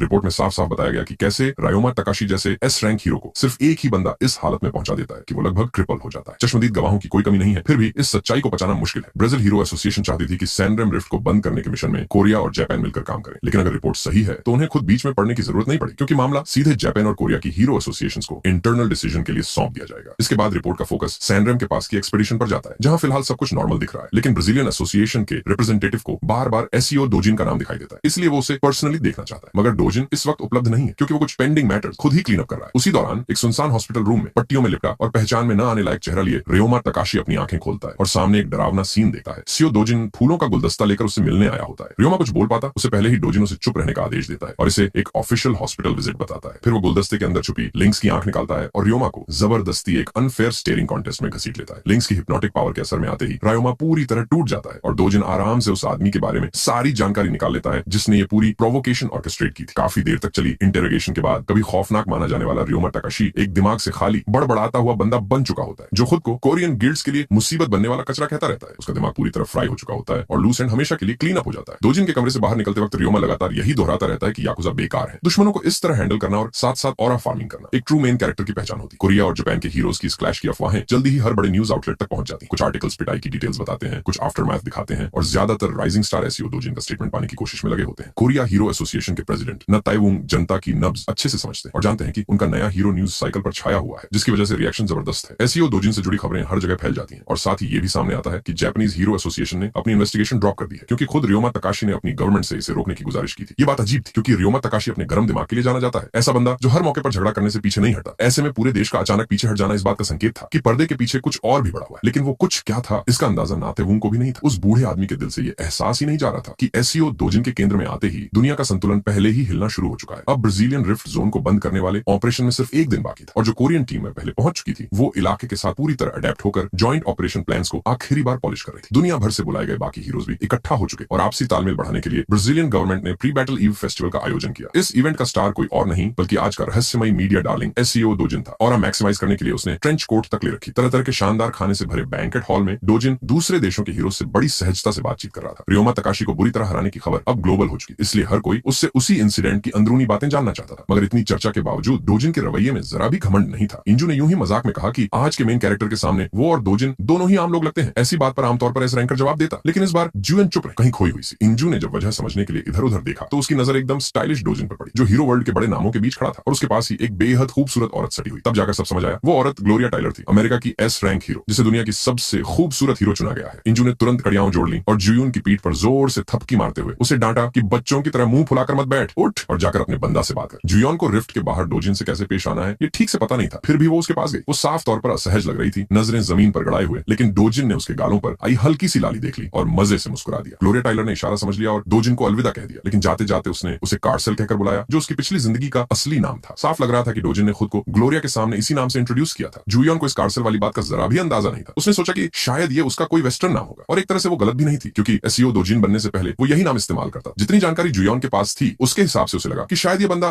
बचपन में विदेश में रहा हो, लेकिन ये मुमकिन नहीं था क्योंकि वो पहले ही उसका पूरा बैकग्राउंड चेक कर चुकी। इसके बावजूद जुयोन साफ तौर पर चिड़ी हुई थी कि किसी और औरत को डोजिन के पुराने नाम के बारे में उससे पहले पता चल गया। इसी कैजुअल बातचीत के दौरान एक हरामी चुपचाप पास ही मंडरा रहा था, हाथ में शराब का गिलास लिए कांग यंग पियो सब कुछ सुन रहा था। अपने मन में वो अपने जापानी दोस्त को कोस रहा था कि वो एक ही बंदा संभाल नहीं पाया और इस रफ्तार से उसे खुद ही मैदान में उतरना पड़ेगा। बाहर से शांत दिखने के बावजूद अंदर से डोजिन को चीर डालने की इच्छा में उसका खून खौल रहा। तभी उसके बड़े कानों ने जुयोन की फुसफुसाहट पकड़ ली। वो डोजिन को चेतावनी दे रही थी कि चाहे वो कितना भी मजबूत क्यों ना हो, दुश्मन हमेशा फेयर तरीके से नहीं खेलते। और रियोमा तकाशी के कुछ करीबी दोस्त अभी भी जिंदा हैं, जिनमें से सबसे खतरनाक इसी हॉल में मौजूद है। डोजिन ने उसे नाम लेने से पहले ही रोक दिया और कहा कि उसे ये जानने की जरूरत नहीं कि सामने कौन आएगा, क्योंकि कहानी वही रहेगी, same shit different S. Takeshi की तरह मास्टरमाइंड भी एक गंदा, घमंडी और बिना स्किल वाला क्लाउन ही होगा, और ऐसे लोग चिंता करने लायक नहीं होते। ये कहते हुए डोजिन ने जानबूझकर अपनी नजर पीछे मंडरा रहे असली निशाने पर डाल दी। कैंग यंग पियो तुरंत घूम गया, जैसे उसने कुछ सुना ही ना हो, लेकिन हकीकत ये थी कि उसने सब सुन लिया था और वो इस फंक्शन में ही फट पड़ने के कगार पर था। इस पूरी रेज बेटिंग की आइसिंग ऑन द केक था डोजिन का हल्का सा शरारती स्माइल, जो खुलेआम यंग पियो का मजाक उड़ा रहा। चाल कामयाब रही। अब यंग पियो किसी और हायर्ड मसल को भेजना नहीं चाहता था, वो एसईओ डोजिन की समस्या को अपने ही हाथों से निपटाना चाहता था। प्री बैटल ईव फेस्टिवल के बाद हीरोज ने थोड़ा आराम किया और अगली ही रात डिप्लॉयमेंट हो गई, जहां इंजू, उसका गिल्ड, जुयोन और दोजिन अपनी टीम को असाइंड रिफ्ट के बाहर इकट्ठा हुए और आगे बढ़ने से पहले एक पल के लिए रुक गए। सनेरम के पास वाला रिफ्ट जोन आज कुछ ज्यादा ही मर्की, डार्क और सिनिस्टर लग रहा था, लेकिन फिर भी कुछ बंदों ने इस ऑमिनस बदलाव को ज्यादा सीरियस नहीं लिया, क्योंकि उनके साथ दो काबिल एस रैंक हीरोज मौजूद थे और उन्हें लगा कि वो सीधे घुसकर उस डैम रिफ्ट को बंद कर देंगे। आखिर क्या ही गलत हो सकता था? हल्की सी अप्रीहेंशन के साथ इंजू ने अपनी टीम को आगे बढ़ने का आदेश दिया, जबकि साइड में खड़ा डोजिन उस ओवरग्रोन रिफ्ट को घूरते हुए आंखों में ग्रिम नजर लिए खड़ा था, क्योंकि उसे साफ महसूस हो रहा था कि कुछ आने वाला। लड़कियों को समझ नहीं आया कि वो किस बात का इशारा कर रहा है, लेकिन उसके फोरबोर्डिंग शब्दों ने उन्हें बेचैन कर। ये बदलाव बहुत हल्का था और पकड़ में आना मुश्किल, लेकिन इलाके में मैना डेंसिटी असामान्य रफ्तार से बढ़ रही। रिफ्ट के अंदर हवा में तैरती हुई एक एंटिटी जिसके लॉन्ग आस नेल्स थे, एक फोन को घूर रही थी, जिस पर प्रोग्रेस मीटर लगभग 23% दिखा रहा था और उसके हिसाब से 30% अब ज्यादा दूर नहीं था। उसे पूरा भरोसा था कि ये पावर लेवल उन बेकार कीड़ों को मारने के लिए काफी है जो खुद को हीरोज कहकर रिफ्ट में रेंगते चले आ रहे। जैसे ही टीम ने अंदर कदम रखा, हर किसी को लगा जैसे हवा में कुछ भारी सा लटका हुआ हो, चलना मुश्किल हो गया, सांस लेना तक कठिन लगने लगा। और ये सब साफ इशारा कर रहा था कि आसपास की माना क्वालिटी में जबरदस्त बदलाव आ चुका है, जो अब पटिसुआ फॉरेस्ट से भी ज्यादा थिक हो गई थी। जुयोन ने दोजिन को पहले कभी इतना टेंस नहीं देखा था और वो आज के मिशन को लेकर अनजाने डर से भर गई, लेकिन फिर भी सबने काम को आखिरी दम तक पूरा करने का फैसला किया। एक केपेबल लीडर की तरह इंजू ने अपने बंदों को संभाला, उनका हौसला बढ़ाया और समझाया कि जो अजीब सा वजन वो महसूस कर रहे हैं वो रिफ्ट जोन की एक कैरेक्टरिस्टिक है और ऐसे हालात में गार्ड नीचे करने की कोई गुंजाइश नहीं है। ये जानते हुए कि दो एस रैंकर्स ही उनकी सबसे बड़ी इंश्योरेंस पॉलिसी है, इंजू ने सम्मान के साथ उनसे फॉर्मेशन की सुरक्षा पर पूरा ध्यान देने को कहा, कम से कम तब तक जब तक मैना डेंसिटी के इस बदलाव की असली वजह सामने ना जाए। और दोनों ने बिना हिचक सहमति जता दी। जो भी हो, ऑब्जेक्टिव साफ था, रिफ्ट को हर हाल में बंद करना। क्लियोम के बंदे ऐसे लग रहे थे जैसे वो अपनी लीडर के साथ हेल एंड बैक जाने को भी तैयार हो। लगभग उसी वक्त जब डोजिन अनोमलस सेंट्रम रिफ्ट में एंटर कर रहा था, नॉर्दर्न ब्राजील के सबसे बड़े शहर मनाउस के पास वाले रिफ्ट जोन पर एक दूसरी पार्टी जमा हो चुकी थी, जहां फ्रेंच, कोरियन और ब्राजीलियन हीरोज की एक जॉइंट टीम डिस्पैच की गई थी। मैनाउस वाले रिफ्ट में हालात इतने खराब थे कि वहां हालात बुरी तरह फेल हो रहे। सोलो लेवलिंग में ओवर पावर्ड एंड्स थे और यहाँ किलर बीज निकले, जिनको देखकर ओवर कॉन्फिडेंट फॉरेन हीरोज को लगा था कि ये मिशन तो आराम से क्रूज हो जाएगा। आखिर ये बीज तो सी रैंक हीरोज के लिए फ्री किल्स होनी चाहिए थी, लेकिन रियलिटी ये थी कि जायंट इंसेक्ट्स सबको रैक कर रहे थे और उनके बीच मौजूद ए रैंक हीरोज तक फ्लाइज की तरह गिर रहे थे। किलर बीज को ह्यूमन लाइफ से कोई फर्क नहीं पड़ता था। नाम में किलर है तो एक्सपेक्टेशन भी वही थी। आखिरी बचा हुआ हीरो भी एक फ्लाइंग क्रिएटर पर किस्मत आजमाने। उसकी फिस्ट ने फुल कांटेक्ट किया, लेकिन कुछ भी नहीं हुआ, क्योंकि उसका बॉडी इतना डैम हैवी हो चुका था कि वो अपना नॉर्मल पावर आउटपुट ही प्रोजेक्ट नहीं कर पा रहा था। आम हालात में वो अकेले ही पूरी कॉलोनी 1 को श्रेड कर देता, मगर यहाँ वो क्लियरिंग स्क्वाड नहीं बल्कि रियल हंटर्स का हेल्पलेस प्रे बन चुके। और ये कहना मुश्किल था कि इन सो कॉल्ड हीरोज में से कितने जिंदा बाहर निकल पाए। उधर सैंट्रेम में इंजू ने पहले एनकाउंटर में ही एक हेवी एक्स स्लैम को बैरली डॉज किया, क्योंकि स्क्वाड के सामने ब्लैक ऑर्क्स की पूरी बटालियन खड़ी थी और ये ऑर्डिनरी ब्लैक ऑर्क्स नहीं थे। किलर बीज की तरह ये भी अपनी क्लासिफिकेशन से कहीं ज्यादा एबनॉर्मली स्ट्रांग थे। फिर भी क्लियोन के बंदों ने प्रेशर बनाए रखा और अपने कॉम्बोज एग्जीक्यूट किए, लेकिन डैमेज ही न करने वाले अटैक से जीत नहीं मिलती। और परफेक्ट टीम वर्क के बावजूद वो ब्लैक ऑर्क्स की टाइट नेक डिफेंस को ब्रीच नहीं कर पा रहे। एक फुल एक्स स्विंग में ही क्लियोन के बंदे ऑलमोस्ट डिसिमेटेड हो गए। तब जुयोन को कूदकर उन्हें बीस्ट से सेफ डिस्टेंस पर खींचना पड़ा और साथ ही रेकलेस रश करने पर डांट भी लगानी पड़ी। नूब्स को सुरक्षित करने के बाद जुयोन खुद वापस फ्रे में कूद गई, जहां एक ब्लैक ऑर्क ने मिड एयर उसे ट्रिप करने की कोशिश की, लेकिन एस रैंकर ने विशियस अटैक्स के बीच ग्रेस और मास्टरी के साथ डांस किया। कुछ फैंसी फुटवर्क दिखाने के बाद उसने टेबल्स टर्न किए और राउंड हाउस किक के साथ ऑफेंसिव ले लिया। मॉन्स्टर ने इनह्यूमन रिस्पांस टाइम के साथ अपनी वल्नरेबल बॉल्ड हेड को बचाने के लिए तुरंत टर्न लिया, लेकिन जुयोन का कन्विंसिंग फेंट काम कर गया। उसने टर्न अराउंड अवॉइड किया और वाइंडिंग राउंड हाउस किक को और ऊंचा उठा लिया, फिर आसमान से गिरते मीटियोर की तरह नीचे आकर वार किया। एक ब्लैक ऑर्क के गिरते ही बाकी बीस्ट्स अपने गिरे हुए कॉमरेड का बदला लेने को भड़क उठे, मगर एक क्लीवर मैनवर से जुयोन ने रजिंग ऑर्क को ही उसकी हेविटी बोन क्लब से फ्रेंडली फायर डैमेज देने पर मजबूर कर दिया और अपने ही होमी को मार बैठने का एहसास होते ही वो ऑर्क शॉक में कुछ पल के लिए ठिठक गया। उस मौके ने जुयोन को पीछे से लाइटनिंग क्विक मूवमेंट के साथ घुसने का परफेक्ट विंडो दे दिया और इस बार उसे किसी एलैबोरेट मूवमेंट पैटर्न की जरूरत नहीं थी, बस पीछे से सिर पर एक सीधी किक काफी थी। क्लियोन के बंदे जुयोन को एक्शन में बड़े ध्यान से देख रहे थे, क्योंकि एसईओ डोजिन नाम के डिस्ट्रक्टिव एनिग्मा की वजह से वो लगभग भूल ही गए थे कि ह्यून जुयोन भी एक एस रैंक है, जो उनके जैसे नॉर्मल मॉर्टल से कहीं ऊपर कट अबव है। अब बस एक आखिरी ब्लैक ऑर्क बचा था, जिसने टफ दिखने के लिए एक कर्कश वॉर क्राई निकाली, मगर शुक्र है कि एक फिस्ट उड़ती हुई आई और उसकी जॉ तोड़कर उसे हमेशा के लिए चुप करा दिया। स्पॉटलाइट में अपना पल जीने के बाद जुयोन पीछे हटी और अब डोजिन बस आखिरी बचे कचरे की सफाई कर रहा था। इंजू को अंदर से बेबसी महसूस हो रही। अभी तो वो रिफ्ट के एंट्रेंस से ठीक से निकले भी नहीं थे और डिफिकल्टी लेवल पहले ही इतना ज्यादा हो चुका था कि 2 एस रैंक कैरीज होने के बावजूद इस जगह को क्लोज करना केक वॉक नहीं लग रहा था। ऑर्क्स को वाइप आउट करने के बाद डोजिन ने कॉर्प्सेस को ध्यान से एग्जामिन किया और जुयोन भी जिज्ञासा में उसके साथ आ गई। डोजिन ने बीस्ट्स के चारों ओर मौजूद एक फेंट ब्लैक रिपल की ओर इशारा किया, जो अनट्रेंड आंखों से देखना मुश्किल था, लेकिन ध्यान लगाने पर साफ महसूस हो रहा था। अब डोजिन को पूरा यकीन हो गया था कि यही ब्लैक रिपल मॉन्स्टर्स को रिडिकुलस लेवल तक एनहांस कर रहा है और इसकी प्रेजेंस, इफेक्ट्स और फील बिल्कुल डार्क मैना जैसी, ऐसी चीज जो इस दुनिया में एग्जिस्ट ही नहीं करनी चाहिए। आज वो कुछ ज्यादा ही टॉकेटिव मूड में था, इसलिए उसने समझाया कि इस ब्लैक रिपल का मिशन के लिए क्या मतलब है। संदरम रिफ्ट के और अंदर जाते ही वो एक अलग बायोम में पहुंचे, जहां उन्हें एक बिल्कुल अलग क्लास के मॉन्स्टर्स मिले। गूप जैसे दिखने वाले विशियस स्वैम्प क्रीचर। इन स्लाइमी हरामियों के सामने क्लियोन के बंदे दोबारा फाइट में कूदे, ये साबित करने के लिए कि वो भी कंट्रीब्यूट कर सकते हैं। उनकी प्रैक्टिस रोटेशंस फास्ट और क्रिस्प थी, लेकिन डैमेज फिर भी इनफ नहीं था। शायद कोई और 2 मैन कॉम्बो ही ब्रेक थ्रू कर पाता। कोऑपरेशन की भी एक लिमिट होती है। उन्होंने एक स्वैम्प मॉन्स्टर को इनकैप्सुलेट तो कर दिया, लेकिन किल नहीं ले पाए, क्योंकि ये नॉर्मल स्वैम्प गोल्स नहीं बल्कि एक अलग ब्रीड थे, पूरी तरह एक्सपोज होने के बाद बंदे पेट्रीफाइंग स्लज में फंस गए। स्पीयर वाला बंदा समहाउ संभल गया, लेकिन शील्ड उठाने वाले पार्टनर को पूरा फोर्स झेलना पड़ा, इतना कि उसका हाई क्लास कॉम्बैट सूट तक फट गया। यहाँ हर अटैक लीथल था और डेस्परेशन, हेल्पलेसनेस, कंफ्यूजन उनके दिमाग पर हावी होते जा रहे, क्योंकि जरा सी भी लैप्स इन जजमेंट, अगर आसपास पर पूरा ध्यान न हो तो सीधे जान को पक्के खतरे में डाल सकती। किस्मत से गिल्ड मास्टर इंजू पूरी तरह अलर्ट थी और किसी भी स्नीकी स्लाइम एक्शन पर नजर रखे हुए थी, क्योंकि उसके बंदे खतरे में थे और उसके कॉम्बैट इंस्टिंक्ट्स लगातार वार्निंग दे रहे थे। जोंग इंजू ने अपनी ब्लेड को ऐसे घुमाया जैसे वो उसके शरीर का ही एक्सटेंशन हो, ये साफ दिखाते हुए कि वो अपनी ताकत से यहाँ तक पहुंची है। फिर भी उसके दिल से बेचैनी दूर नहीं हो रही थी। अगर स्वॉर्म गूल्स इतने स्ट्रांग हैं तो आगे आने वाला वेलकरा कितना खतरनाक होगा। और एक पल के लिए उसके दिमाग में ये डरावना ख्याल भी आया कि अगर दुनिया के हर रिफ्ट जोन में ऐसा बदलाव हो गया तो क्या होगा। इसी बीच मनाउस के पास वाले दूसरे रिफ्ट जोन का हाल और भी बुरा था, जहां नूब्स के पास कोई रिलायबल हार्ड कैरी नहीं था और एक ग्रुप का अकेला सर्वाइवर जंगल में जान बचाकर भाग रहा था। ब्राजील का अरवादो, फ्रांस का डेविड और कई दूसरे गिर चुके थे। वो रैंकर्स जिन्हें इनविंसिबल माना जाता था, मगर कुछ ही वेलकारा भयानक स्पाइडर मॉन्स्टर्स ने उन्हें खत्म कर दिया। इधर स्वैम्प कॉल्स को आसानी से कुचलते हुए जुयोन और डोजुन ने उस विकिस मॉन्स्टर की बात छेड़ी जो रिफ्ट के एंड पर इंतजार कर रहा था। और डोजुन को साफ याद था कि डार्क मना से इन्फ्यूज्ड वेलकारा खास तौर पर बेहद खतरनाक होता है। अगर वही ब्लैक ऑरा इन स्पाइडर्स में भी है तो लड़ाई आसान नहीं हो। बातों बातों में जुयोन स्लाइमी मॉन्स्टर्स को ओब्लिवियन तक पीटती रही, जबकि डोजुन सबको हाईली कॉन्सेंट्रेटेड माना के बारे में क्रैश कोर्स दे रहा था कि कैसे सीधा माना मॉन्स्टर के बॉडी में भर दिया जाता है। जुयोन ने मजाक में पूछा कि क्या वो वीडियो गेम्स वाले ब्लू बार की बात कर रहा है, और डोजुन समझ गया कि लेक्चर से कुछ खास हासिल नहीं होगा, क्योंकि इस दुनिया में कोई ये तक नहीं जानता कि हीरोज और ऑर्डिनरी लोगों में सबसे बड़ा फर्क माना को होल्ड और यूज करने की कैपेसिटी का है। लेक्चर रोककर डोजुन ने एक स्वॉर्म गूल के आर पार मुक्का मार दिया और सोचा कि जिस दुनिया में माना का कॉन्सेप्ट ही नहीं था वो उसकी पिछली दुनिया के मुकाबले इतनी शांत क्यों थी। हालांकि अब वो शांति टूटने के कगार पर लग रही थी। फिलहाल उसने तय किया कि वो इस स्वॉम्पी इंकैंपमेंट से ब्रूट फोर्स से ही निकलेगा और पलक झपकते ही सबसे बड़े स्वॉम्प गूल्स को साफ कर। क्लियोम के बंदे ऐसे लग रहे थे जैसे जंग से लौटे, जबकि उनके एस रैंक बेबी सिटर एकदम प्राइस्टिन थे। और अब जब रास्ता साफ हो चुका था, डोजुन ने ब्लैक मैना की प्रॉपर्टीज को थोड़ा आसान और समझने लायक तरीके से समझाना शुरू किया। सीधे शब्दों में कहें तो डोजुन ने समझाया कि इस रिफ्ट के मॉन्स्टर्स ऐसे हैं जैसे एथलीट्स को स्टीरॉइड्स और परफॉर्मेंस एनहांसिंग ड्रग्स से भर दिया गया हो। और उसे ये बात अजीब व परेशान करने वाली लगी कि ह्यूमैनिटी को इतने बेसिक कॉन्सेप्ट की भी इतनी कम समझ है। स्वॉम्प गूल टेरिटोरी पीछे छोड़ते हुए डोजुन ने नेविगेटर की जिम्मेदारी संभाली और टीम को उस इलाके से दूर ले गया जहां वल्कायरा दिखाई देता है। साथ ही एडवांस की स्पीड भी काफी स्लो कर दी। कुछ मिनट बाद इंजू ने स्टॉप सिग्नल दिया और पूरी टीम रुक गई। किस्मत से उन्होंने वही जगह पकड़ ली जहां वल्कायरा अपने फीडिंग कोकून्स छुपा कर रखता था। मोटे सिल्क में लिपटे किलर बीज और ब्लैक ऑर्ड्स को बाद में इस्तेमाल के लिए कैद किया गया था, जिससे साफ था कि इस भयानक सीन का असली कल्प्रिट यहीं आसपास है। फिर भी डिफेक्टो लीडर के हिसाब से अभी थोड़ा रिलैक्स किया जा सकता था, क्योंकि मॉन्स्टर को ढूंढने से पहले उन्हें असली खतरा मिल चुका था। और अच्छा हुआ कि ऐसा हो गया। डोजन का हाथ फिर से फायरी ब्लास्ट छोड़ने लगा। टारगेट स्टेशनरी थे तो एम बिल्कुल परफेक्ट था। हर एनर्जी ब्लॉक फटते ही कोकून्स और उनके अंदर लिपटे मरे हुए मॉन्स्टर्स जलकर राख हो गए। डार्क माना अब्सॉर्ब करने वाली वल्किरा अपने डेड प्रे को पपेट्स की तरह कंट्रोल कर सकती है, इसीलिए अभी इन्हें डिस्ट्रॉय करना फाइनल फाइट में बहुत काम आने वाला। इन्हें छोड़ देना सीधा डिजास्टर को बुलावा होता। सीक्रेट वेपन जलने के बाद अब बस उस बदसूरत स्पाइडर को गिराना बाकी था। और ये सुनकर टीम ने उसे ऐसे देखा जैसे वो कोई पागल बंदा हो। जो कुछ उन्होंने देखा था उसके बाद ये रिएक्शन जायज भी थी। इंजू और बाकी सब हैरान थे कि इतनी डूम्ड सी हालत में भी डोजुन ऐसे ऑपरेट कर रहा था जैसे उसे बिल्कुल पता हो कि क्या करना है। सब उसकी ताकत से अंधे हो चुके थे, मगर अब उसका ओवरऑल स्किल सेट इंसान से परे लग रहा। जुयोन ने मजाक में उसकी एनसाइक्लोपीडिक नॉलेज और मशीन लाइक डिसीजन मेकिंग पर तंज कसा और शरारती अंदाज में पूछा कि क्या ये उसकी जिंदगी का सेकंड रन है। सवाल सुनकर डोजिन सच में हंस पड़ा और एक पल के लिए उसे अपनी पिछली पहचान याद आ गई। कार्सेल से एसईओ डोजिन बनना वाकई उसकी दूसरी जिंदगी थी। टॉपिक बदलते हुए उसने इंजू से कोर की दूरी पूछी और मैप ऑफ अपनी पोजीशन दिमाग में क्लियर रखते हुए उसने अंदाजा लगाया कि अगला जंगल क्रॉस करने के बाद वो लगभग आधा रास्ता तय कर चुके हों। अपनी करंट स्पीड पर यह मिशन एक लंबा ग्राइंड बनने वाला था, लेकिन डोजिन ने बड़े आराम से बोल दिया कि दिन खत्म होने से पहले ही रिफ्ट बंद हो सकता है। ये पागलपन भरा आइडिया शायद डोजिन के लिए पॉसिबल था, मगर क्लियोम बॉयज के लिए वन डे बॉस रश सीधा ओवरकिल था, क्योंकि स्वॉम्प गूल्स से लड़ते लड़ते ज्यादातर बंदे अपनी स्टेमिना जला चुके। डोजिन को टाइम वेस्ट करने का कोई इरादा नहीं था। उसने साफ कहा कि वो जायंट स्पाइडर को सोलो ही हैंडल करेगा और काम खत्म करके वापस आ जाएगा। बिना किसी डिस्कशन के वो हवा की तरह बर्स्ट लेकर निकल पड़ा और सबको पीछे छोड़ दिया। सबने हेल देखा, लेकिन वो बंदा अब भी जंगल में अनस्टॉपेबल फ्रेट ट्रेन की तरह दौड़ रहा था। पेड़ों का बैकड्रॉप ब्लर हो रहा था और उसकी आंखें हर डिटेल स्कैन कर रही थी जो फाइनल फाइट तक ले जा सके। एक्सपर्ट ट्रैकिंग और वाल्किरा के नेस्ट का रफ आइडिया मिलते ही उसने टारगेट देख लिया। वाल्किरा एक नास्टी, स्केली और पॉइंटी बीस्ट था, आर्मर्ड एब्डोमेन और बाहर निकली ब्लेड्स के साथ। लेकिन ये सारी बातें मैटर नहीं करती। एसईओ डोजिन हवा में कूदा, सोर्ड अभी शीत में ही थी और एक्सोटिक कुकिंग शो शुरू हो गया। स्टील से भी मोटे स्केल्स वाले स्पाइडर लेग्स कटते चले गए और बग की चीख बता रही थी कि 3 लेग्स एक साथ खोना कितना पेनफुल है। गुस्से में वाल्किरा ने स्टिकी सिल्क उगली, लेकिन डोजिन इनह्यूमन स्पीड से ट्रेजेक्टरी से बाहर हॉप कर गया। फाइट को खींचने का कोई पॉइंट नहीं था, गैप बहुत बड़ा था। क्रिस क्रॉसिंग स्लैशेस के साथ शो खत्म। वाल्किरा टुकड़ों में कट चुका था और डोजिन को ऑरा फार्म करने का भी टाइम मिल गया। जो मॉन्स्टर दूसरे रिफ्ट जोन में एस-रैंकर्स को स्लॉटर कर चुका था वो यहाँ कुछ ही सेकंड्स में स्क्वाश हो गया। डोजिन खड़ा हुआ, गहरी सांस ली, बॉडी चेक की। शॉकिंगली उसकी स्टेमिना अब भी पीक पर थी। फटीग नाम की चीज नहीं, शायद ये सब डार्क माना और उसकी माना कल्टीवेशन टेक्निक का असर था। स्ट्रॉन्गेस्ट मॉन्स्टर पैक करके वो कैंप की तरफ ऐसे लौट आया जैसे जंगल में बस टहल कर आया हो। और जुएन ऑफ इंजू को पूछने की भी जरूरत नहीं पड़ी कि उसने जो सोचा था वो कर दिखाया या नहीं। वे बस जानते थे कि वही है। वो आदमी बिल्कुल भी थका हुआ नहीं दिखता। उसका हुडी खून से सना हुआ था, लेकिन एक भी बूंद उसका खुद का नहीं था। चूंकि उसे आसपास कोई और खतरनाक मॉन्स्टर नजर नहीं आया, ये जंगल कैंपिंग और आराम करने के लिए परफेक्ट जगह लग रही थी। आग जलाई गई और सभी बैठकर थोड़ी राहत लेने लगे। जिन्हें चोटें आई थी उनका इलाज किया गया और बाकी जो सुरक्षित थे वे बातें करने लगे। उसके बाद एसईओ डोजिन चुपचाप अपने स्पाइडर मीट को स्टिक पर रोस्ट कर रहा था। क्लियोम गिल्ड का स्पीयर वाला लड़का ये देखकर क्यूरियोसिटी में आया और उस अजय नेता के पास गया। दोस्ताना अंदाज में उसने डोजिन से पूछा कि क्या वो भी मीट का स्वाद ले सकता है। डोजिन के पास काफी मीट था, इसलिए दूसरों को देने में कोई दिक्कत नहीं थी। उनके साथी को डोजिन के साथ बैठकर खाना खाते देखकर दूसरा क्लियोम लड़का भी पास आ गया। स्पीयर वाला लड़का सोचा कि यही मीट उसकी स्ट्रेंथ का सीक्रेट है। चूंकि उन्हें खोने के लिए कुछ नहीं था, लड़के आग के चारों ओर इकट्ठा हो गए और डोजिन का मीट चखने लगे। सभी ने ध्यान से देखा कि वे मीट खाते हुए कितने उत्साहित थे। डोजिन को यह देखकर खुशी हुई कि लड़के उसका मीट शेयर कर रहे थे। हालांकि यह सिर्फ पेट भरने का काम करता था, लेकिन वह उन लोगों को पसंद करता था जो सिर्फ मजबूत बनना चाहते। एक छोटे से तोहफे के रूप में उसने चालाकी से अपना माना मैनिपुलेट कर लड़कों को थोड़ी बूस्ट दी। इफेक्ट तुरंत नजर आने लगा। बिल्कुल लड़कों ने उस गर्म एनर्जी को मीट का ही असर समझा। उन्हें हंसते देख डोजिन का डेड पैन एक्सप्रेशन भी थोड़ी देर के लिए क्रैक हुआ। डिनर के बाद रूट प्लानिंग हुई। मैप खोलकर इंजू ने रिफ्ट कोर की सीधी राह दिखाई। दिन लंबा हो गया था और सभी थक चुके। वापस लौटकर कल जारी रखना ज्यादा सुरक्षित रहेगा। हालांकि डोजिन ने कहा कि रिफ्ट को आज ही बंद करना है। उनके पैक्स पहले ही लूट से भरे हुए थे, इसलिए बाद में वापस लौटना ज्यादा समझदारी हो। जुयोन ने भी इंजू की राय से सहमति जताई। अर्लियर फाइट्स ने उसकी स्टेमिना पर असर डाला था और डार्क माना इन्फ्यूज मॉन्स्टर्स का सामना करना बहुत मुश्किल था। असल में ओरिजिनल प्लान यह था कि रिफ्ट जोन को जितना संभव हो देर तक खुला रखा जाए, ताकि जितनी रेयर मटेरियल्स हो सके उन्हें इकट्ठा किया जा सके, जिसमें ब्लू क्रोकोस हार्ट भी शामिल था। वे इसे इन्फिनिट रिसोर्स ग्लिच में बदलना चाहते थे, लेकिन डार्क मैना की अचानक इन्वॉल्वमेंट ने उस प्लान को बदल दिया। रिफ्ट के अंदर ऐसे ड्रास्टिक चेंजेस कभी भी गुड साइन नहीं होते, और ऊपर से हवा में फैली डार्क माना में भी कुछ गड़बड़ थी, जिसे डोजिन ठीक से पिन पॉइंट नहीं कर पा रहा। उसने अपना सैक खोला और सारा सामान जमीन पर उलट दिया। वो सैक वेलकारा की चमकती लाल आंखों से भरा हुआ था। लेजेंडरी लूट पूरा का पूरा। उसने लेडीज से कहा कि ये सारा लूट पहले होटल ले जाए, क्योंकि जब रिट्रीट करना ही तय है तो उसके हिस्से का सामान भी वही संभाल ले। और डीप डार्क वुड्स में वापस जाने से पहले उसने वादा किया कि वो रिफ्ट बंद करके जल्द ही ज्वाइन करेगा। रिफ्ट कोर की तरफ बढ़ते हुए सेयो डोजिन को ढेर सारी परेशानियां हुई। सबसे पहले दोबारा रिस्पॉन हुए स्वैम्प गूल्स, जो कीचड़ में मंडरा रहे। अब तक वो दर्जनों मार चुका था और चलते चलते इन स्लाइमी बीस्ट्स पर स्टाइल मारा। जब बेयर हैंड से मारना बोरिंग लगने लगा तो उसकी आंखें तेज हुई। ब्लेड बाहर आई और तलवार पर स्वैम्प मॉन्स्टर का गूप चिपकता चला गया। क्योंकि उसकी किल रेंज में आते ही गूल्स डिसइंटीग्रेट हो रहे। असल ट्रिक शुरू से यही थी कि उनके कोर पर एम करो। दूसरी तरफ क्लियोम गिल्ड और क्यून जुयोन एग्जिट की तरफ बढ़ रहे थे। सूरज निकलते ही चलते हुए इंजू ने डोजिन को लेकर चिंता जताई, लेकिन जुयोन ने भरोसा दिलाया कि वो ठीक रहेगा। जो बंदा दो बातें करके बुलेट की तरह उड़ सकता है, उसमें खुद को संभालने की ताकत भी हो। फिर भी इंजू उसकी उदासी साफ देख पा रही। जुयोन का सिर शर्म से झुका था, डोजिन की फिक्र से ज्यादा इसलिए कि उस आदमी के सामने खुद को एस रैंकर कहना उसे फ्रॉड जैसा लग रहा, क्योंकि उसकी लेवल का उसे दुनिया में कोई और दिखता ही नहीं। उधर हवा में ग्रेसफुली मूव करते हुए सेयो डोजिन की ब्लेड एक ब्लैक ऑर्क के सिर पर गिरी और उसे दुनिया का सबसे दर्दनाक फ्री हेयरकट मिला। एक ही क्लीन स्लैश में आधा दिमाग और खोपड़ी उड़ गई। पेस बनाए रखते हुए उसने दूसरा टारगेट बदला और एक और ऑर्क के गंजे सिर पर वार किया। उसकी इमोशनलेस मैसेकर से बचे हुए ऑर्क्स गुस्से से पागल हो, जिनकी चाइल्डिश टेंट्रम्स देखकर डोजिन बस हल्का सा स्कॉफ करता है। तभी एक रेकलेस एक्स स्विंग आया और वो जैसे हवा में गायब हो गया। अगले ही पल जब वो दिखा, उसके हाथ में पहले से तैयार डिस्ट्रक्टिव फायरबॉल्स थे, जिन्हें उसने ऑर्क्स पर बरसा दिया और उनके शरीर जलते हुए एगोनाइजिंग मौत में बदल गए। जब वह ब्लैक ओनर्क्स के अड्डे में पीछे की ओर लौट कर आया, तब तक उसने पूरी आबादी को समाप्त कर दिया। हर मौत के साथ उसका लूट भरा हुआ सैक और भी भारी होता गया। इस दौरान जुयोन, इंजू और बाकी लड़के आखिरकार उसी रिफ्ट से बाहर निकल आए जिससे वे प्रवेश किए थे। लूट से भरे बैग लेकर वे वापस शहर की ओर चल पड़े ताकि इनाम उठा सके। जबकि वे सुरक्षित शहर की ओर बढ़ रहे थे, डोजिन अकेले ही रिफ्ट में ग्राइंडिंग कर रहा था। धूप में उसने बिना झिंझ के एक ब्लू क्रोको को मार डाला। अपने शिकार के खून से सना हुआ डोजिन लगातार किल काउंट बढ़ाता गया। लाश अभी भी काफी ताजा थी। तभी उसने उस रेप्टाइल की छाती चीरकर उसका दिल निकाल लिया। सक्सेसफुल हार्वेस्ट के बाद उसने उस बड़े से दिल को एक जार में डाल दिया। उसने जार को कसकर सील कर दिया ताकि मटेरियल अपनी सबसे बेहतरीन हालत में बना रहे। अपने ताजा शिकार के शरीर पर और कट लगाते हुए उसने लूट बैग के लिए 2 और क्रिस्टल हासिल कर ली। ब्लू क्रोकोस के अड्डे पर स्पॉन कैंपिंग हैरानी की बात थी। इतनी ज्यादा ड्रॉप रेट के साथ ये बेहद प्रॉफिटेबल साबित हो रहा। जैसे ही उनका स्पॉन होना बंद हुआ, डोजिन ने सामान समेटा और दूसरे इलाके की ओर बढ़ गया। रिफ्ट के बाहर और ब्राजील हीरो एसोसिएशन के एचक्यू के सिचुएशन रूम के अंदर गवर्नमेंट के टेक नर्ड्स जॉइंट एक्सपीडिशंस को मॉनिटर करने के लिए दिन रात काम कर रहे। ऑपरेशन शुरू होने के बाद पहली बार एचक्यू को एक पॉजिटिव नोटिफिकेशन मिला। मैप रीडिंग्स के अनुसार सेंटारेम का रिफ्ट जोन गायब हो गया था। 1 मिनट के लिए टेक नर्ड्स ये विश्वास नहीं कर पा रहे थे कि वे स्क्रीन पर क्या देख रहे थे। जब हकीकत समझ में आई तो सिचुएशन रूम में सफलता की खुशी की आवाज गूंज उठी। उन्होंने तुरंत क्षेत्र में क्या हुआ यह देखा और पाया कि वहां सिर्फ एक कोरियन टीम ही तैनात थी। ये समूह क्लियोम गिल्ड के नाम से दर्ज था। लेकिन यह कैसे संभव था कि यह टीम रिफ्ट को क्लियर कर दे, जबकि उन्होंने अभी 10 मिनट पहले एचक्यू से टैक्टिकल रिट्रीट की सूचना दी थी। ये बिल्कुल समझ में नहीं आया। एचक्यू के लोग हैरान थे। दरअसल 10 मिनट पहले हमारा लड़का एक भयंकर मुकाबले में लगा हुआ, एक भक्षक ट्विन हेडेड ओगर के साथ। म्यूटेटेड बीस्ट को देखकर डोजिन समझ गया कि यह मॉन्स्टर डार्क माना की वजह से रैपिड एवोल्यूशन से गुजरा है। बीस्ट ने अपना पैर जमीन पर जोर से मारा और उसका रिजल्टेंट ट्रेमर लगभग डोजिन को संतुलन खोने पर मजबूर कर दिया। इस अंतिम चुनौती के पीछे रिफ्ट का कोर खुले मैदान के ऊपर तैर रहा। इस लंबी रात को जल्दी खत्म करने की बेचैनी में एसईओ डोजिन ने अपनी रेगुलर स्टैंस बदल। ओगर के जमीन पर स्टॉम्प करते ही उसने अपने लंबे आर्म्स का फायदा उठाने की कोशिश की। तभी डोजिन की ब्लेड का टिप तेजी से हीट होने लगा और उसी पल ओगर की विशाल फिस्ट एक फुल ब्लोन पंच में ब्लर हो गई। सामने वाला चाहे कितना भी छोटा ओपनिंग दे, एसईओ डोजिन को हमेशा ब्रेक थ्रू का रास्ता दिख जाता है। और ब्लेड रेडी होते ही उसने वैंडियन सोर्ड स्किल का सेकंड फॉर्म अनलीश कर दिया। ग्रामी, ग्रिमोरा पोएरा, लाइन स्वीपिंग मैजिक ऐसी आग के साथ भड़की जो रास्ते में आने वाली हर चीज को इरेज कर दे। ट्विन हेडेड ओगर को समझने का मौका तक नहीं मिला। एक परफेक्टली स्ट्रेट स्लैश उसके शोल्डर के आर पार चली गई और उसके शरीर पर लंबा गहरा घाव छोड़ गई, जिससे वो दर्द में दहाड़ उठा। कॉम्बैट में एसईओ डोजिन आखिरकार अपनी फ्रस्ट्रेशन निकाल सकता है और उसके चेहरे पर वो मैड स्माइल आ जाती। और ये तो बस शुरुआत ही। मॉन्स्टर को सांस लेने का मौका दिए बिना वो जलती हुई ब्लेड लेकर आगे टूट पड़ा। इतनी स्पीड की डिफेंड करना नामुमकिन। 2 सिर वाले उस बीस्ट को वो लिटरली पीसेस में बुच्चर करा। डेस्परेशन में ओगर ने अपनी कॉम्पैक्ट मसल्स की पूरी ताकत वाला पंच फेंका, लेकिन डोजिन वर्टिकल मूवमेंट से आराम से बच गया और साथ साथ अगला अटैक चार्ज करता रहा। इस बार सिर्फ एक स्लैश नहीं बल्कि मल्टीपल क्रिस क्रॉसिंग लाइंस ने बीस्ट को डाइस कर दिया। पास के ट्रीज तक उसकी कॉम्बो से नहीं बचे। पहुंचे। आसपास कोई नूब हीरोज नहीं थे, इसलिए डोजिन ने बिना किसी रोक टोक के अपनी पूरी पावर स्ट्रेच कर दी। अब ओगर को साफ समझ आ गया था कि वो कुक्ड है। 2 सिर, 2 दिमाग और डर भी डबल। इंस्टिंक्ट में उसने जंप करके बचने की कोशिश की। पल भर को लगा कि बच जाएगा, लेकिन लाइन स्वीपिंग मैजिक ने उसकी एक टांग क्लिप कर दी। स्किन से लेकर फ्लैश और बोन तक क्लीन कट, और दोनों सिर दर्द में एक साथ चिल्ला उठे। बैलेंस टूट चुका था, एक टांग कम थी, और ऐसे में डोजिन का अगला वार गारंटीड क्रिट था। वेंडियन सोर्ड स्किल का सेकंड फॉर्म इतनी ब्रूटल स्टैंस है कि सबसे माइटी दुश्मन को भी छोटे छोटे टुकड़ों में काट दे। और जब ट्विन हेडेड ओगर जमीन पर गिरा तो ऐसा लगा जैसे मीट की बारिश हो रही हो। डोजिन ने गहरी सांस, सोर्ड को वापस शीथ में रखा और सामने मौजूद डंजन के रिफ्ट कोर की तरफ देखा। अबिस की आंख में झांकते हुए उसने कोर की प्रॉपर्टीज ऑब्जर्व की और नोट किया कि उसके आसपास डार्क मैना डेंसिटी बिल्कुल स्टेबल थी, जरा भी चेंज, यानी कि रिफ्ट का कोर इस एनोमली में शामिल नहीं था। ये हाई लेवल डार्क माना किसी एक्सटर्नल सोर्स से पंप हो रहा है। साफ दिख रहा है कि कोई जानबूझकर ये कर रहा है। इतनी मात्रा में डार्क माना रिफ्ट जोन में डालने के लिए बहुत बड़ी शक्ति चाहिए। डोजिन का अनुमान है कि इसके पीछे अनडेड लॉर्ड या इंपीरियल लिच लेवल का कोई बंदा होगा, लेकिन अगर सच में उस लेवल का बीइंग जिम्मेदार होता तो जमीन पर ज्यादातर लाइफ पहले ही अनडेड सैनिकों में बदल चुकी होती। इस वक्त किसी भी सस्पेक्ट को आइडेंटिफाई करना मुश्किल है। वैसे भी अगर एक्सटर्नल फैक्टर है तो रिफ्ट क्लोज करना इस अनोमली का अंत नहीं होगा। डोजिन ने अपने फिस्ट कसकर रिफ्ट कोर पर मारा। सिर्फ एक स्ट्राइक ने उस स्वर्लिंग एनर्जी मैस को क्रैक कर दिया। क्रैक तेजी से फैल गए और पूरा कोर छोटे शार्ड्स में टूट गया। डोजिन ने ठान लिया कि जो भी इन रिफ्ट्स में छेड़छाड़ कर रहा है उसे ढूंढ निकालेंगे। ब्राजील के HIRO HQ में मल्टीपल एक्सपीडिशन की रिपोर्ट्स एसोसिएशन के प्रेसिडेंट तक पहुंच चुकी थी। रिपोर्ट्स पढ़कर ही उनके रोंगटे खड़े हो गए। हर लाइन डॉक्यूमेंटिंग एक्सपीडिशंस अविश्वसनीय थी। एक तरफ 3 देशों की जॉइंट टीम भेजी गई एक्सपीरियंस्ड हीरोज के साथ, फिर भी सिर्फ एक S रैंक हीरो बचकर लौटा। दूसरी तरफ सिर्फ एक कोरियन टीम ने अपना रिफ्ट 0 कैजुअलिटीज के साथ क्लोज किया। HQ अब भी बाकी रिफ्ट जोन से ब्रेकिंग अपडेट्स रिसीव कर रहा है। लगभग सभी अटेम्प्ट्स फेल हो चुके हैं और ट्रॉमेटाइज्ड हीरोज मजबूरन विथड्रॉ कर रहे हैं। टीम्स में कम से कम एक S रैंक हीरो होने के बावजूद पहला राउंड मासिव फेल साबित हुआ। एक मात्र पॉजिटिव पॉइंट था ह्यून जुयून की कोरियाई टीम की सफल क्लोजर, लेकिन रिपोर्ट्स के अनुसार इस सक्सेस को कोरियन टीम पर ही एट्रीब्यूट करना मुश्किल था। मिस्टर प्रेसिडेंट ने सेंटोरम रिपोर्ट को निकाला और ध्यान से देखा। रिपोर्ट में लिखा था कि रिफ्ट क्लोज तब हुआ जब वे पहले ही पोर्टल से एग्जिट कर चुके थे। ये बिल्कुल भी समझ में नहीं आया। रिफ्ट कैसे क्लोज हुआ इसे कॉम्प्रिहेंड करना मुश्किल था। अब उन्हें सच जानने के लिए ह्यून जुयोन से खुद सुनना पड़ेगा। शुक्र है कि वह HQ की ओर बढ़ रही है और किसी भी वक्त पहुंच सकती है। जुयोन और इंजू की टीम के रिफ्ट एग्जिट करने से लेकर HQ पहुंचने तक बस थोड़ा सा 1 घंटे का समय बीता था। इतने ही कम समय में डोजिन ने बिना किसी परेशानी के पहला रिफ्ट जोन बंद कर अब वह पास के दूसरे रिफ्ट जोन में प्रवेश कर चुका। उसने जल्दी ही पता लगा लिया कि इस बार का कोर पानी के नीचे है, जैसा कि एक असली गीगा चैड होता है। डोजिन सीधे मॉन्स्टर भरे पानी में कूद गया। देश के दूसरे छोर पर ब्राजीलियन हीरो एसोसिएशन के प्रेसिडेंट ने अभी सेंट्रम रिफ्ट में क्या हुआ ये जाना। वह पूरी तरह से चकित रह गया। हालांकि ये बातें सीधे जोयोन की जुबान से आई थी, फिर भी यह विश्वास करना मुश्किल था कि सिर्फ एक आदमी इतनी तेजी से और डार्क मैना से प्रभावित रिफ्ट को संभाल सकता है। जोयोन वहां डोजिन की सोलो मिशन के आखिरी हिस्से में नहीं थी, लेकिन वह 100% सुनिश्चित थी कि उसने ये काम अकेले ही पूरा कर। प्रेसिडेंट को इस तथ्य को स्वीकार करना पड़ा। उसने जोयोन के साथ कुछ क्लासिफाइड जानकारी साझा की, जिसमें दूसरी टीमों की कैटास्ट्रोफिक फेलियर शामिल थी। अन्य रिफ्ट जोन्स में कई S रैंक हीरोज की मौत हो चुकी। जोयोन ने बिना किसी झिझक के कहा कि अगर डोजिन नहीं होता तो वह भी उसी स्टैटिस्टिक्स का हिस्सा बन। हालांकि वर्तमान जानकारी पर भरोसा करना मुश्किल था। जोयोन ने डार्क मैना के बारे में महत्वपूर्ण इंटेल भी दिया, जिसने मॉन्स्टर्स को इतना शक्तिशाली बना दिया कि उनकी ताकत S रैंक हीरोज से भी ऊपर थी। जोयोन शांत रही और सिर्फ वही साझा किया जो जरूरी था। अब यह एसोसिएशन पर है कि वे इसे स्वीकार करें या नहीं। विश्वास करना और मुश्किल हो गया जब उन्हें रिपोर्ट मिली कि सेंटोरेम के आसपास के कई सदर्न रिफ्ट्स भी बंद हो गए हैं। प्रेसिडेंट ने सोचा कि शायद उन रिफ्ट्स को डार्क मैना के प्रभाव से बचाया गया होगा, लेकिन जोयोन ने चेतावनी दी कि ऐसा न सोचें। उसने जोर देकर कहा कि अब हर रिफ्ट का डेंजर लेवल पहले जैसा नहीं रहा। पहला संकेत था कि रिफ्ट का एंट्रेंस रंग सामान्य से अलग था। फिलहाल यही एक तरीका था ये जांचने का कि कोई रिफ्ट डेथ ट्रैप है या नहीं। मिस्टर प्रेसिडेंट ने तुरंत अपनी टीम को ब्राजील के हर रिफ्ट एंट्रेंस की जांच करने का आदेश दिया। जब वह अपनी टीम के साथ कोऑर्डिनेशन कर रहा था, जोयोन उठकर चली गई। उसका काम यहीं समाप्त हो गया था। ऑफिस से बाहर जाते समय उसने तुरंत कोरियाज हीरो एसोसिएशन के चेयरमैन ना ताइवूंग को कॉल किया। बुजुर्ग ने जोयोन की एक्सपीडिशन और डार्क मैना के खतरों की पूरी रिपोर्ट सुनी। अभी तक कोरिया में इस तरह के किसी खतरनाक वेरिएबल के संकेत नहीं मिले।